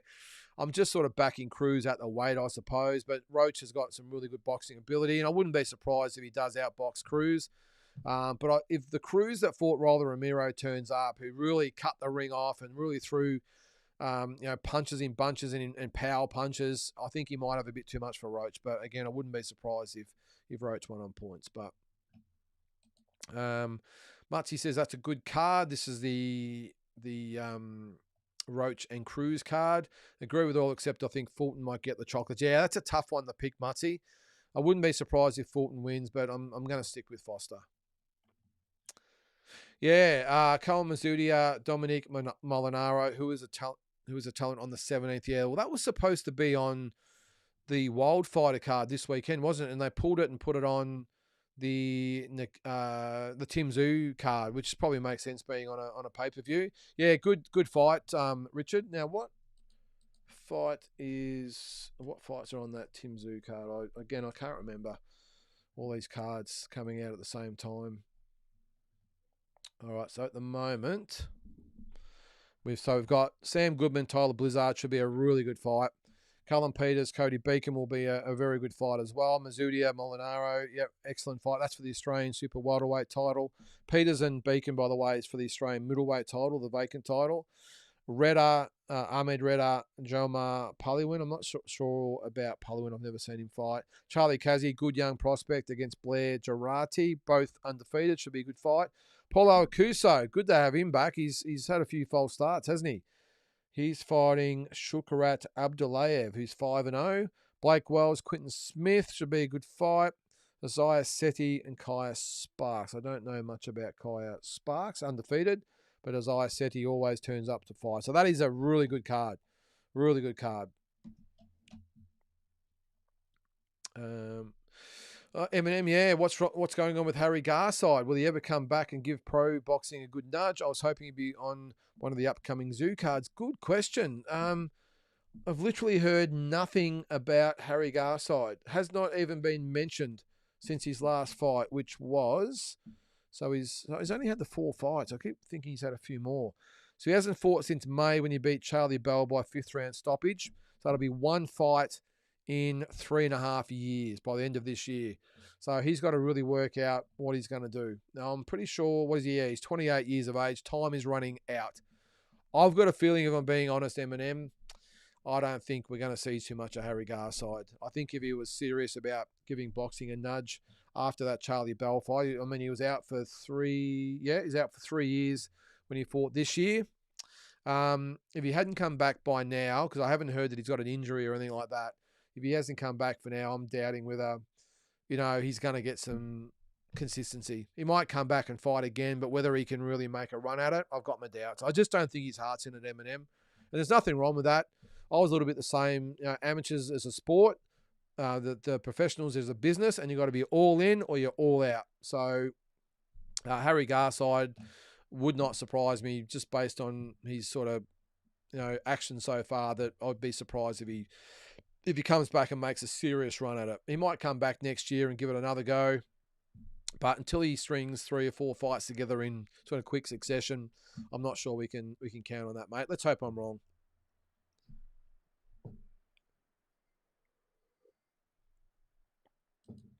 All right, if you're a boxer and you watch someone in your division have a broken jaw and keep on fighting and win, and then break someone else's jaw, you definitely not want the smoke, and especially in this era. Good call, Adam. That's Jai Pattaya you're referring to there. Yeah, you know what you're going to get with Jai Pattaya. A guy that's going to fight to the death, probably literally. So that's a tough guy to get in there with. You know you're not going to break him. You know you're not going to make him quit. You know you're going to have to be right on your game. Not only is he super talented, he's super conditioned mentally and physically. And he's got that will that he's just not going to go away. It's a tough obstacle to overcome, Adam, and I get why no one's really in a rush to fight Jai Pattaya. What do you got there? Off topic, and I apologise, but there's a 2-year-old male Aussie Bulldog coming up for adoption at Coldstream Animal Aid. By all accounts, the little fella suffers terribly from separation anxiety. Little needed. Well, if anyone out there wants a Bulldog, they are the best dogs to have. Little bit of upkeep. But you're right there, Tony. They all separate from separation anxiety. They love their owners and they hate being away from them. I hate leaving our little fella by himself, just like I did with the last one we had as well.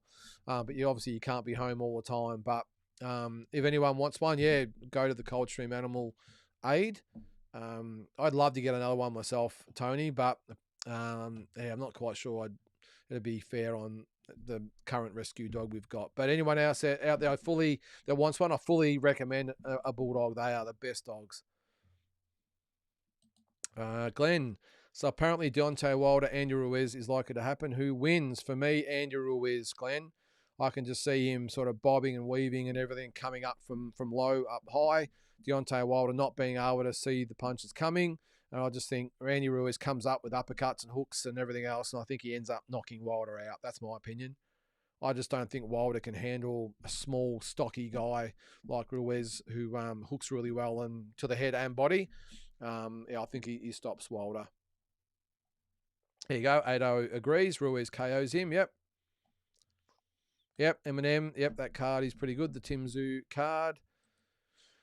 Drew, I hear a lot of dismissal about the abilities of Fury and Wilder after the career downfalls in recent times, but I would argue neither were ever the same after the punishing trilogy. Yeah, well, I commented on that, I think it was yesterday, Drew, in Walking Boxing, that I think in the first fight, because it was the anniversary of the first fight, I did get that one right, Big J.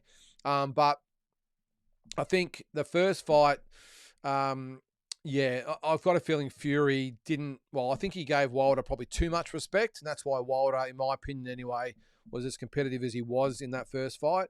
Fury, I think, showed his class in the next 2 fights, but I'm with you. It wasn't without a lot of punishment. He got knocked down numerous times in those fights as well. Now, I'm with you, Drew. I don't think either one of them was the same. I think, especially when Wilder got knocked out twice, didn't he, in those 2 fights? And Fury, he got knocked down probably, 2, 3, 4 times, whatever it was as well.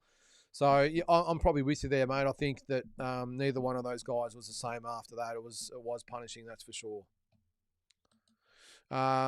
Glenn's one of those people, he says. I think both are overrated, especially Wilder. I've always been in that camp as well, Glenn. I think Wilder has sort of been overrated, but not so much Fury. I don't think he's obviously as good as what a lot of people probably thought he was, including himself and his father.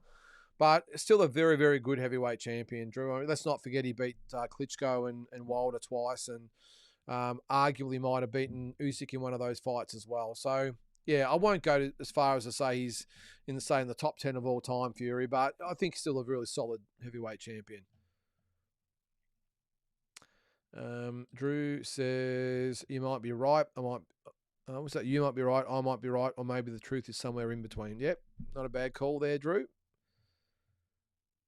Foot it. How are you there, mate? Does anyone have any update on info on how Spike Sheeny is doing these days? I heard a while ago, mate, that Spike had some issues, a lot of issues along the journey, but apparently had been put back or had some help and was sort of on the right track. But that was probably about 3 years ago, mate, so I'm not 100% sure. If you don't know Spike Sheeny, Olympic silver medalist, turned pro, never really hit any heights in the pros, but she's Olympic silver medalist at the 1988 Olympics in Seoul, lost in the final to the Russian. He was a very, very good amateur fighter with Spike Sheeny. As I said, didn't really make it in the pros, but that's the only update I got, mate, in the last probably 3 years is that he was doing okay. That's what I heard anyway. But I even heard at one stage he might have been living on the streets in Lithgow in New South Wales, where he lives. I can't confirm that, but that's what I got told anyway. But from what I heard since then, he's had some help and was sort of back on track. Let's hope he's doing well. Is that right? Eminem says Tim Tszyu, Anthony Velasquez is at middleweight. Will he stay there? Is that right? I wasn't aware it was at middleweight. Probably makes sense, doesn't it? Just for a comeback fight. Don't stress too much about making weight. Just concentrate on getting the defense in order. Where is it there? All right. So it doesn't actually have the... Oh, yeah. No, it does say middleweight. Yeah, it does. There you go. All right. Maybe Eminem, maybe that's what he's decided to do. Maybe they've tried to take out the whole variable of making weight and just let him concentrate on being strong and in shape and mentally ready to go. So I wouldn't be surprised if he does, Eminem. Who we got there? Jason James. How are you there, mate? Welcome to the show. Feel free to put a question in there. Glenn, why the hell is it at middleweight? That's ridiculous. Well, as I said, mate, maybe it's because he wants to campaign there going forward. He did start his career at middleweight, let's not forget. So, all right. Julian. Tim Tszyu seems to be adjusting well in Florida, training really hard with his new trainer. Tim's social media channel is interesting and quite funny at times. Yeah, it is. He has sort of got pretty serious about it, hasn't he? He put some good stuff on there, and I love it. I love when you've got sort of an insight to whether it be boxers or football players or whatever it might be. So, yeah, no, he's doing a good job. He does some really good stuff on his social media channel. He looks happy, Julian. He looks like he's really happy with it where he is. I think he actually is welcoming the fact that he's not the big fish in a small pond. I think he likes it over there where he's just an average-sized fish in a big pond over there. What did I say? Yeah, he was a big fish in a small pond here, but I think, as I said, I think he's relishing the fact that he's an average-sized fish in a very big pond over there, and where he's not being fussed over and by fans and media and everyone else over there. I think he's just liking to be just fitting into a gym over there and be treated like everyone else. And I think we'll see the rewards of that in his next fight. So. Ado, all right, let's not beat around the bush. Of course, the Jake Paul fight is a fix. You honestly reckon he will risk a serious brain injury in the ring? Hell no. Well, as I said before, Ado, I'm hoping that it's all above board, but I've just got a feeling that maybe it might be, all right, we know you're going to beat Jake Paul, but maybe just take a little bit easy on him and give him a few rounds. And if you're going to stop him, don't knock him out. Just let the referee stop it or whatever it might be. But if they are fair dinkum, mate, I'll stand by it. I think that it should end in the first or second round by brutal knockout. That's the only way I see it going. All right, Jason, what do you got there? I think Hardman just ended up with the Irish flag after Darragh Foley congratulated him and stuck it in his hands. But doesn't excuse or explain after the fight. He's got it behind him and waving it like it's like his name's Jimmy McDonald or something. I know, and has leprechaun heritage. That's the way it sort of looked to me. But I did hear about the Darragh Foley thing that he gave it to him. But I understand he had it behind him walking in, but to have it draped over his shoulders, I don't get it. I don't get it. All right, Drew, although I find it hard to make Evander Holyfield a top 5 heavyweight in anyone's language, it's kind of hard to argue that he doesn't have a top 5 heavyweight resume of all time. Where does he rank in history's heavyweights? Good question, Drew. Well, straight off the top of my hat, I would have Muhammad Ali as number 1. I would have Larry Holmes as number 2. I would have Joe Louis at number 3. I would have George Foreman at number 4. I would have... Well, that's where it gets interesting. That's where you've got the Holyfields and Lewises. Who else we got there? Joe Frazers of the world. That's where they all start to come in. I would probably have Lennox Lewis at 5, Holyfield at 6, I think. Definitely for me in the top 6 or 7. As I said, like with having those top 5, maybe you could make an argument for 5th, but not any higher than 5th, I don't think. But it's all arguable, I think, after the 4th or 5th heavyweight in the world. I still get involved in debates with people about Rocky Marciano. I just have him nowhere near the top 10 without getting into a Rocky Marciano slugfest with all you guys out there. I don't rate him anywhere near the top 10. I would have Tyson in front of him, a lot of heavyweights in front of him, to be honest. Great at the time, he's a legend of the sport, all that sort of stuff. I don't count his record at all. That's the comeback a lot of people have. Well, he's 49-0. Yeah, but what does a resume even mean? I'd happily take Muhammad Ali's record or Larry Holmes' record or any of those top heavyweights over Rocky Marciano's, and they lost fights. So anyway, sorry, itchy nose there. But as far as Holyfield goes, top 6 or 7 for me, Drew. I don't think he gets the credit he fully deserves, Evander Holyfield, because I've beaten. Well, I was going to say he beat Tyson twice. Beat him once. The second fight was a bit of a farce. I still think he would have beaten Tyson. Those 2 unbelievable fights with Lewis, the fights with Holmes and Foreman, and all those Mora. Just some unbelievable wars that he was in. So I think I would have him above Joe Fraser. Definitely have him above Rocky Marciano and Jack Dempsey and all those types of guys. So I'll go through it again. So Ali, Holmes, Lewis, Foreman. I'm going to put Holyfield at number 5 and maybe Lennox Lewis at number 6 and then maybe Joe Fraser at number 7. There you go. That's my top 7, and throw a blanket over about another 10 fighters for the last 3 spots. What do we got there? Oscar Everingham. How are you there, mate? What do you got there? Hey, mate, just want to say thanks for the consistency. All of us really appreciate it. No worries, mate. My pleasure. Who are your top Australian prospects to hit world level in the next 5 years? All love, brother. Thanks very much for the comments there, mate. I appreciate that. And the channel's only as good as you guys and girls out there that watch it and comment and ask questions and interact. So thank you for that. My top Australian prospects to hit world level in the next 5 years. Geez, mate, you've come out of the blocks with a tough one. Let's say Cooper O'Connell would be one. Callum Peters is probably another one. I don't know. I mean, we don't know the amateur guys that are coming out at the moment, do we? Oh, it's a tough in 5 years.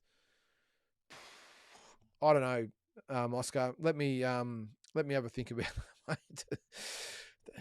Well, who knows who's going to be around in the next 5 years? Justice Honeys, I think, would be amongst it in the next 5 years at the top level. I know he's not really a prospect anymore. He's a world-ranked fighter, isn't he?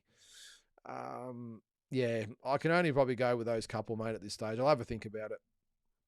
There, speaking of Cooper, patiently waiting for Cooper news. Sorry, mate, I haven't got any news for you at this stage. I did get a missed call from Shannon the other day, so I'll give her a call back and ask her what's going on. I do know what is potentially going on. I can't say it until it's all signed, sealed, and delivered. All right, so trust me, there's some big news. I think it's coming, unless she was ringing me to tell me it's not coming. But the last time I spoke to her, pretty exciting stuff for Cooper. Some really exciting stuff over there, and he's all I can tell you, he's loving the Las Vegas life. He's over there training at the Split T gym, getting some great sparring.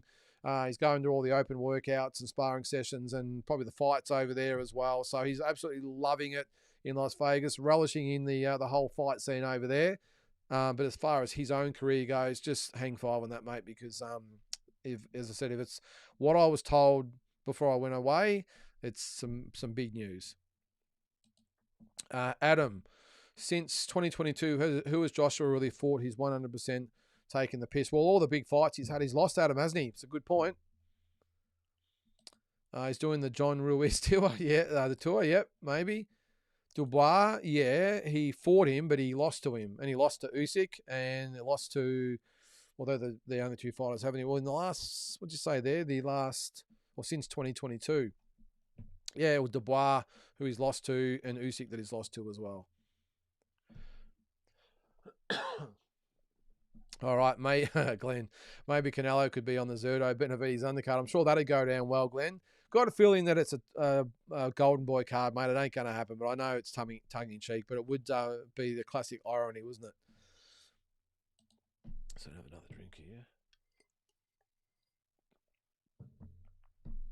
All right, Jason. The Irish flag was weird. I originally thought that Foley just put it in his hands, but why would he randomly have a flag to give? Isaac is patriotic, so there must be a story behind it. Yeah, I don't know. But all I do know, Jason, is that Isaac is a staunch Aussie. Again, he might have a little bit of Irish heritage, fly the flag, but where's the Aussie flag? That's what I want to say. I'm pretty sure, doesn't he come out with the Australian flag most times? I don't know. But anyway, I'm hoping Isaac can give us the story behind it. Jason says, for Paul versus Joshua, my money will be on the fixed draw. Yeah, geez, that'd go down well, wouldn't it? Glenn, wondering if a bet on a draw is worth considering. Definitely, Glenn, that's for sure. Drew Crawford wants $100 million for the Canelo rematch. I'm not sure he would get it after all. I don't think the rematch will justify or generate the money for the price tag, plus a Canelo wage too. Yeah, well, I said again this morning, mate, I don't reckon the fight generates the same amount of money as the first one. This is the rematch I'm talking about. If it did generate $200 million for the main event, then of course 100% Crawford deserves at least 100 of it. And you could argue that he deserves maybe 125 and Canelo gets 75 as the winner from the first fight. Because Canelo hasn't got a lot of options when you think about it. Again, I don't think it generates that type of money. But yeah, we'll keep an eye on that too. But when's it going to be held? If they are going to fight a rematch, when do they hold it? They can't do it Cinco de Mayo weekend, or do they? Do they say to Golden Boy, we'll call you bluff, and we're going to put it at Allegiant Stadium down the road? We'll see. What's that? Fury Egan should be a blockbuster. Yeah, can't wait for that one, Ryan. Jules, evening all. A 3-fight deal for Mihajlovic means 3-fight deal for Peach, and you know what that means. The thongs, Jules. Can't wait to see the thongs being brought back out into the public eye. And he's yapping as well. I don't like the yapping. I'm sure he's doing great things in New Zealand. Is this Peach guy? He is. He's got some good fighters over there. He runs a good program. He always has good fighters that come over and do good things. But mate, put some shoes on. Be professional. You're in professional boxing. It's a professional business / sport. Wear some shoes, mate. Wear some shoes. All right, Glenn. Come on, mate. Canelo should just retire. He's done. Well, you're probably right, Glenn, but give him a chance to cash out. What's that, Eminem? In the words of the great John Fury, AJ could knock Jake Paul out with his dick. Yeah, it's probably. I didn't actually hear that, Eminem, but who knows? He might pull that trick. Well, he could probably tie one arm behind his back and probably just do it with one arm, couldn't he? But anyway, Adam, what about Pac-Man's son fighting on the weekend? Lord have mercy. At least he's getting money from Dad's career. Yeah, it was a hard watch, wasn't it, Adam? I only watched the highlights on social media. It was a very, very tough watch. Didn't stop old mate, his promoter, though, getting his head in there. What's his name? Sean Gibbons. He just loves it. You could see him just positioning young Pacquiao, sort of pushing him to the side just to make sure that he's in there properly and you can see his face and make sure he's behind the action. But yeah, it was a hard watch, Adam. I really hope they protect him, mate, because that was tough. And unless they match him really, really well, I can see there's some bad news for him down the track. Let's hope they protect him. Oh, okay, Eminem. Don't think Mihajlovic is with Peach any longer. Well, that's a good thing, Eminem. What's happening with Australia's upcoming, soon-to-be next world champion, John the Beast Manu, and who's his next victim? He has got an opponent, Tony. I know that. He's headlining the event. What date is it? Is it the 13th? But he definitely has an opponent. I saw it the other day. There you go. Alan Villanova, 13-9. So look, not that top line guy we'd like him to fight, but it is what it is. It's at the Melbourne Pavilion, promoted by Joe Demicoli. Not a lot of fighters I recognise on the undercard, but John Manu, 16-1-1, will fight Alan Villanavu. I think that's how you pronounce it, 13-9. So that's what he's up to next, mate. Jules, Andre's no world beater, but that debacle with Janibek didn't make Peach look good. Might be a good call. Yeah, he embarrassed himself in that fight, Jules. That was just ridiculous the way he acted in that fight. And Andre, I suppose you got to throw in there as well, saying he's going to kill him and all this sort of stuff. I don't like it. J Beebs, don't think any Jake Paul fights have to be fixed. To fix a fight has so many repercussions. It's a criminal offence. You likely lose your purse, boxing license, get sued. What are your thoughts? Well, Eddie Hearn said those things today, JB, didn't he? As I said, I'm not sure whether it'll be fixed, but doesn't mean it can't be scripted just a little bit. Eddie Hearn took great offence to that question, but it doesn't mean that the agreement has sort of been made that Joshua wins, Jake Paul sort of redeems or keeps some credit, I suppose, and allows himself to go on even with another loss. Anthony Joshua gets a good payday and he moves on to big fights next year, and Jake Paul just doesn't get hurt. But I don't know. But that's technically illegal as well, to script a fight as well, isn't it? A real fight shouldn't be scripted. So I don't know, mate. The whole thing's just bizarre, but I'll be watching. Yep, that's right, Tony. Peach is the mouthy fella with the tattoos on his head. That is him. Yep. Yeah, Jason Garside made more money. Yeah, and Dancing with the Stars, I think you're going to say there. Yep. Yep. Oh, sorry. Not Was it Dancing with the Stars or I'm a Celebrity, Get Me Out of Here? I know he was in I'm a Celebrity, Get Me Out of Here. Was he with Dancing with the Stars as well? I don't know. But yeah, if he wanted to, he could probably do like what Robert Irwin's done, really, and go on some of those shows and maybe get a gig on radio or something as well, or TV, whatever it might be. But he's got some upside, Harry. All the media love him. He's that quirky guy who, with the painted fingernails and does ballet, but then he's a boxer and all that sort of stuff. So he's a very interesting type of guy, and that's why he's appealing to radio, TV, whoever it might be. And speaks pretty well, I will say. So maybe you could even get a gig as a boxing commentator on Fox. Who knows? But Jules, boxing is a dirty business. If Harry isn't all in and has other options, can't hold that against him. Probably best advised to stay away. I agree. I actually thought Spike Sheeny should have won the gold medal, and that is subtracting my Aussie bias from the equation. I wouldn't go that far, Drew. I thought that the Russian should have won it, but he went okay. But he just had this habit, especially in the final. He just clinched too much, Spike, and the Russian was trying to do all the fighting, and Spike just he had this habit of doing a 1-2 clinch, and the Russian just sort of worked him out a little bit. And yeah, I don't think he should have won the gold medal, but I was just proud to watch. I still remember it like it was yesterday, watching it on TV. I was shattered that he didn't win the gold medal, and he was a real hero of mine as a kid. Who is Victoria's greatest boxer? Well, it's got to be either Lionel Rose or Johnny Famechon, doesn't it, Tony? I suppose you could throw in Barry Michael and Lester Ellis as well. Michael Zarafa. That's a joke, by the way. Jason, some brilliant boxing minds in the chat. You guys are amazing. I take my hat off to you all. Thanks, Jason. Well, we all probably call ourselves great boxing minds or brilliant boxing minds, but just all have different opinions, mate. Jules, JP gets too much hate for choice of opponents. Guy has no boxing background. A UFC fighter is worse than the records of amateur stars like Ben Whittaker or Callum Peters. I don't reckon.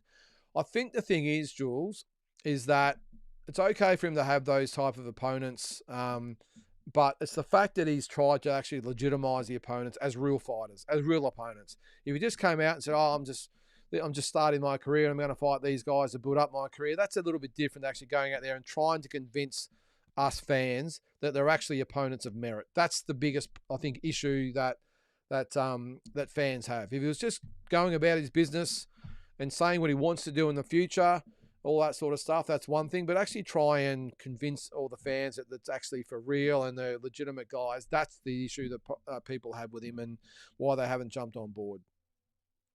How in the hell would you put Lennox Lewis behind Foreman? Not even close. Nah, I disagree, mate. I would definitely put Lennox Foreman in front of Lewis for me. Yep, that's just my opinion. Terramona will surely be strapped in 5 years as long as they stop putting pushovers in front of him. Well, that's the big question, Jason. When are they going to stop putting pushovers in front of him? So I think he's a great talent. I think he's going to be a superstar down the track, but we don't know. One of those fighters, again, that we have no idea how he's going to go until he fights someone with a pulse. Drew, sorry, Glenn, I agree with Lennox behind George. The way George disposed of Norton and Fraser like dirty nappies are simply breathtaking, not to mention winning the heavyweight championship 20 years later.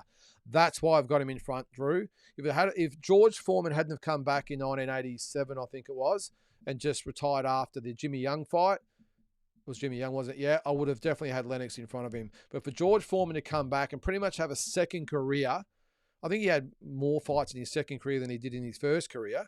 To come back 20 years later and beat the lineal heavyweight champion, that's what puts him in front for me. Again, it's just opinions. Glenn disagrees. What do you get? What do you got? Fraser. Best wins are Fraser and Norton. Got a bit lucky against Stupid Moore. Well, luck. You can't say he got lucky. He knocked him out, you know. Did Lewis get lucky knocking Rahman out in the rematch? I don't know. I'm just putting these questions out there. I just think George Foreman, his resume is better. That's all.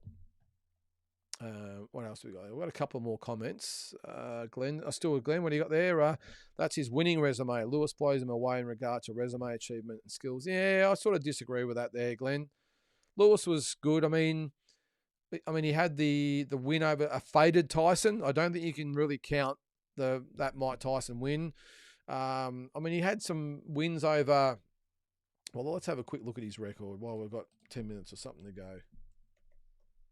Drew with Holyfield. I know it was questionable, but it was still a draw.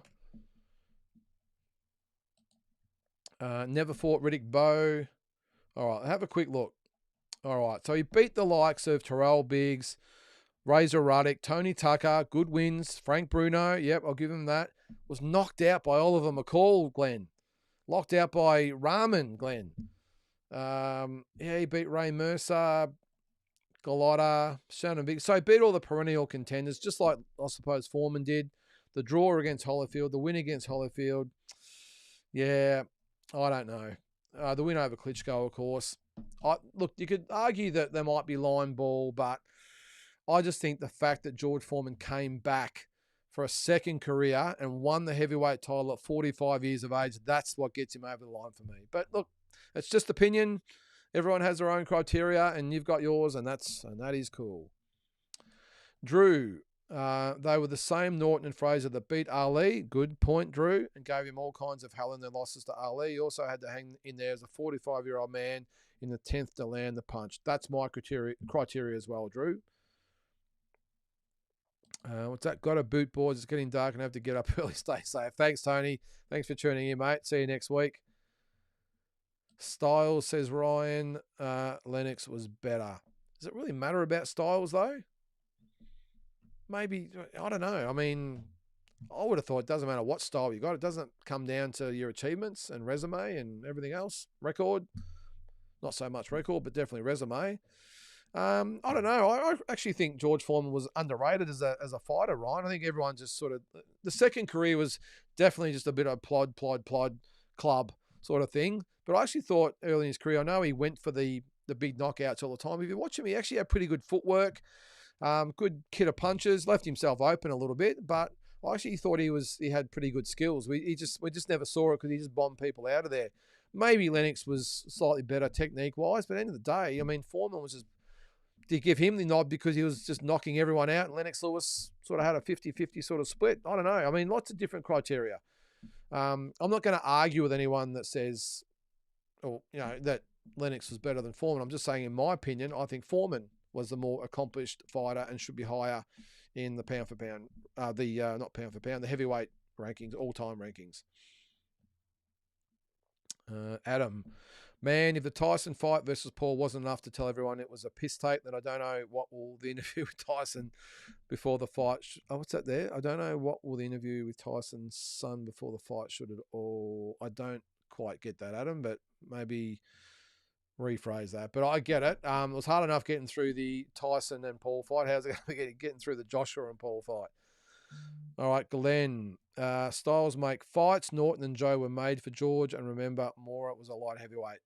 Might have been Glenn, but he was still the heavyweight champion at the time. A fully fledged heavyweight at the time. So I don't think you can sort of use that as an argument. Because when George Foreman fought Michael Mora, he was a lineal world heavyweight champion. So it doesn't matter if he came up from light heavyweight. He might have started very early in his career. Probably a bit like Spinks. I wouldn't rank Spinks up high. Of course, he only had a handful of fights at heavyweight anyway. But look, it comes down to criteria. I'll let you guys argue amongst yourselves anyway. All right, JB, what do you got there, mate? Lynden, what was the highlight of your trip? Anything you recommend? Yeah, even though it scared the shit out of me, I highly recommend going up the Empire State Building in New York, mate. That was probably the highlight, I will say. I must also say that I actually really enjoyed walking over the Brooklyn Bridge. I'd never done that before either. Done a lot of things in New York, but walking over the Brooklyn Bridge was awesome. You're walking over the big river. You can see the Statue of Liberty in the distance, all the cars going underneath. It was fantastic. So just trying to think. So yeah, the Brooklyn Bridge, the Empire State Building. Always love going to Ground Zero. The museum is unbelievable. If you go to New York, you've got to go to the pools, the reflecting pools where the buildings used to be, and then underneath is the museum and the Oculus as well. It's a train station that's just bizarre, and a shopping centre. It's hard to explain. It looks like it's some sort of echidna or something, but it's unbelievable. It's big. It's like a massive big hall. It is.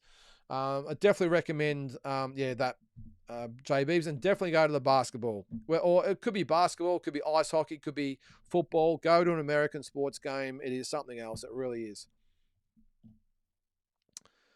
Drew, we can agree to disagree. Lennox KO'd Rahman plus McCall, got robbed versus Holyfield the first time, but lucky to get the decision the second time, beat old Tyson Nopa. Look, I think if you want to make an argument with any fighter to be above another fighter, you could trace all sorts of records and common opponents and results if you want to find the facts you're after. I'm just going by, like all things, whether it be a pound-for-pound list or a particular division, whatever it might be. I think you can find an argument. I mean, even Muhammad Ali, you could probably find an argument that Muhammad Ali wasn't actually the greatest heavyweight of all time. I mean, had a good resume, but also lost to Prime, Fraser, and Norton. Yet a great win over Foreman. But, I mean, I think Muhammad Ali has benefited out of the legend of Muhammad Ali. And I think sometimes people just maybe don't analyse his career closely, because I would argue that even Larry Holmes' career could be on a par with Muhammad Ali. Now, I've still got Muhammad Ali at number one, but what I'm saying is just go through the resumes and just see what you're at. Larry Holmes is a vastly underrated heavyweight for me. Look at his resume. And I know people say, but there was no one around back then, but he cleaned out the division. He literally cleaned out the division and got to 48-0. Against fighting the absolute best, ducking nobody. So that's why I've got so much respect for him. Joe Louis, very, very close third. But again, he had, what did he have, 25 successful defenses or whatever it was. But I've got Larry Holmes at number two. So if you want to make an argument of having someone over someone, you can find it. But let's just go by gut feel, resume, achievement, whatever it might be. Again, there's no right or wrong answers. It's just someone's opinion. So there you go. Drew Lennox was a hell of a fighter. Yeah, well, what did I have him at? Did I have him at number 6? Did I think I had him at number 6. Yeah. And even though, again, you could make the argument, but he beat Evander Holyfield, and you've got Holyfield at number 5. But again, I just think Holyfield's body of work was better than Lennox Lewis's, even though a draw and a win to Lennox Lewis. So, look, that's just, again, my opinion. I will say it 10 times, just my opinion. All right, what else have we got in the last sort of minute or two, guys, there to finish with? Just one more thing on your comment here, or your question there, J. Beebs. Anything you recommend? I didn't say before, if you go to America, don't necessarily go, well, I've got to go to LA and I've got to go to New York and I've got to go to even Dallas or Chicago or Detroit or wherever it might be. Get out of the cities, hire a car and go and drive. Don't fly. Depends on how long you're there for and all that sort of stuff. I understand. how much money you got, all that sort of stuff. But if you want to have the best American holiday, jump in the car and drive. Stop at the diners and the dive bars and you name it. Just stop and get out of the touristy areas and the major cities and drive. Some of the best experiences I've had have been in the car. And I go back, I was talking to someone about it today. In 2023, when I went to George Kambosos' fight in Oklahoma, landed in Dallas, drove 3 hours from Dallas to Oklahoma, saw all around Oklahoma City. It was unbelievable. Saw George fight there, of course. Drove from Oklahoma to Memphis, which was a 6-hour drive. Loved it. All the stops along the way. Did the Elvis thing and all that in Memphis. Drove from Memphis to Louisville, Kentucky. Absolutely loved it. Stopping along the way and did the Muhammad Ali stuff in Louisville and then flew to Vegas for Spence and Crawford. The other time was it last year when I went to Philadelphia. Drove from Philadelphia up to Fighters Heaven, which is Muhammad Ali's training camp in upstate Pennsylvania. Drove across to Shanksville to see the 9/11 memorial there. Drove down to Gettysburg for all the Civil War stuff, and then drove to Washington for all the sightseeing there. Best thing I've ever done. So get in a car if you're getting over there, and I highly, highly recommend hire a car and drive, or even catch the train. We did that on our trip just recently from New York to Boston. The train was awesome, easy to work out. You can stop off along the way if you want to, but I loved it as well. Stay out of the airports. They're a waste of time. They're time consuming. You see nothing. Get in a car or on a train. Best way to do it. All right. Last comment. Hang on. What do you got here, Drew? Actually think Norton should have been the only man to beat Ali twice. I agree with that, Drew. I only had Ali winning a razor-tight second fight versus Norton in the trilogy. I agree. I think he was very lucky in the other two fights. But even that one the razor-tight one was close. But I'm with you. Norton could have won all 3 fights. And last one, give credit to Eddie Futch for Norton and Fraser wins over Ali. He realised Ali was susceptible to left hooks over the right hand. Yeah, he was what a trainer he was, Eddie Futch.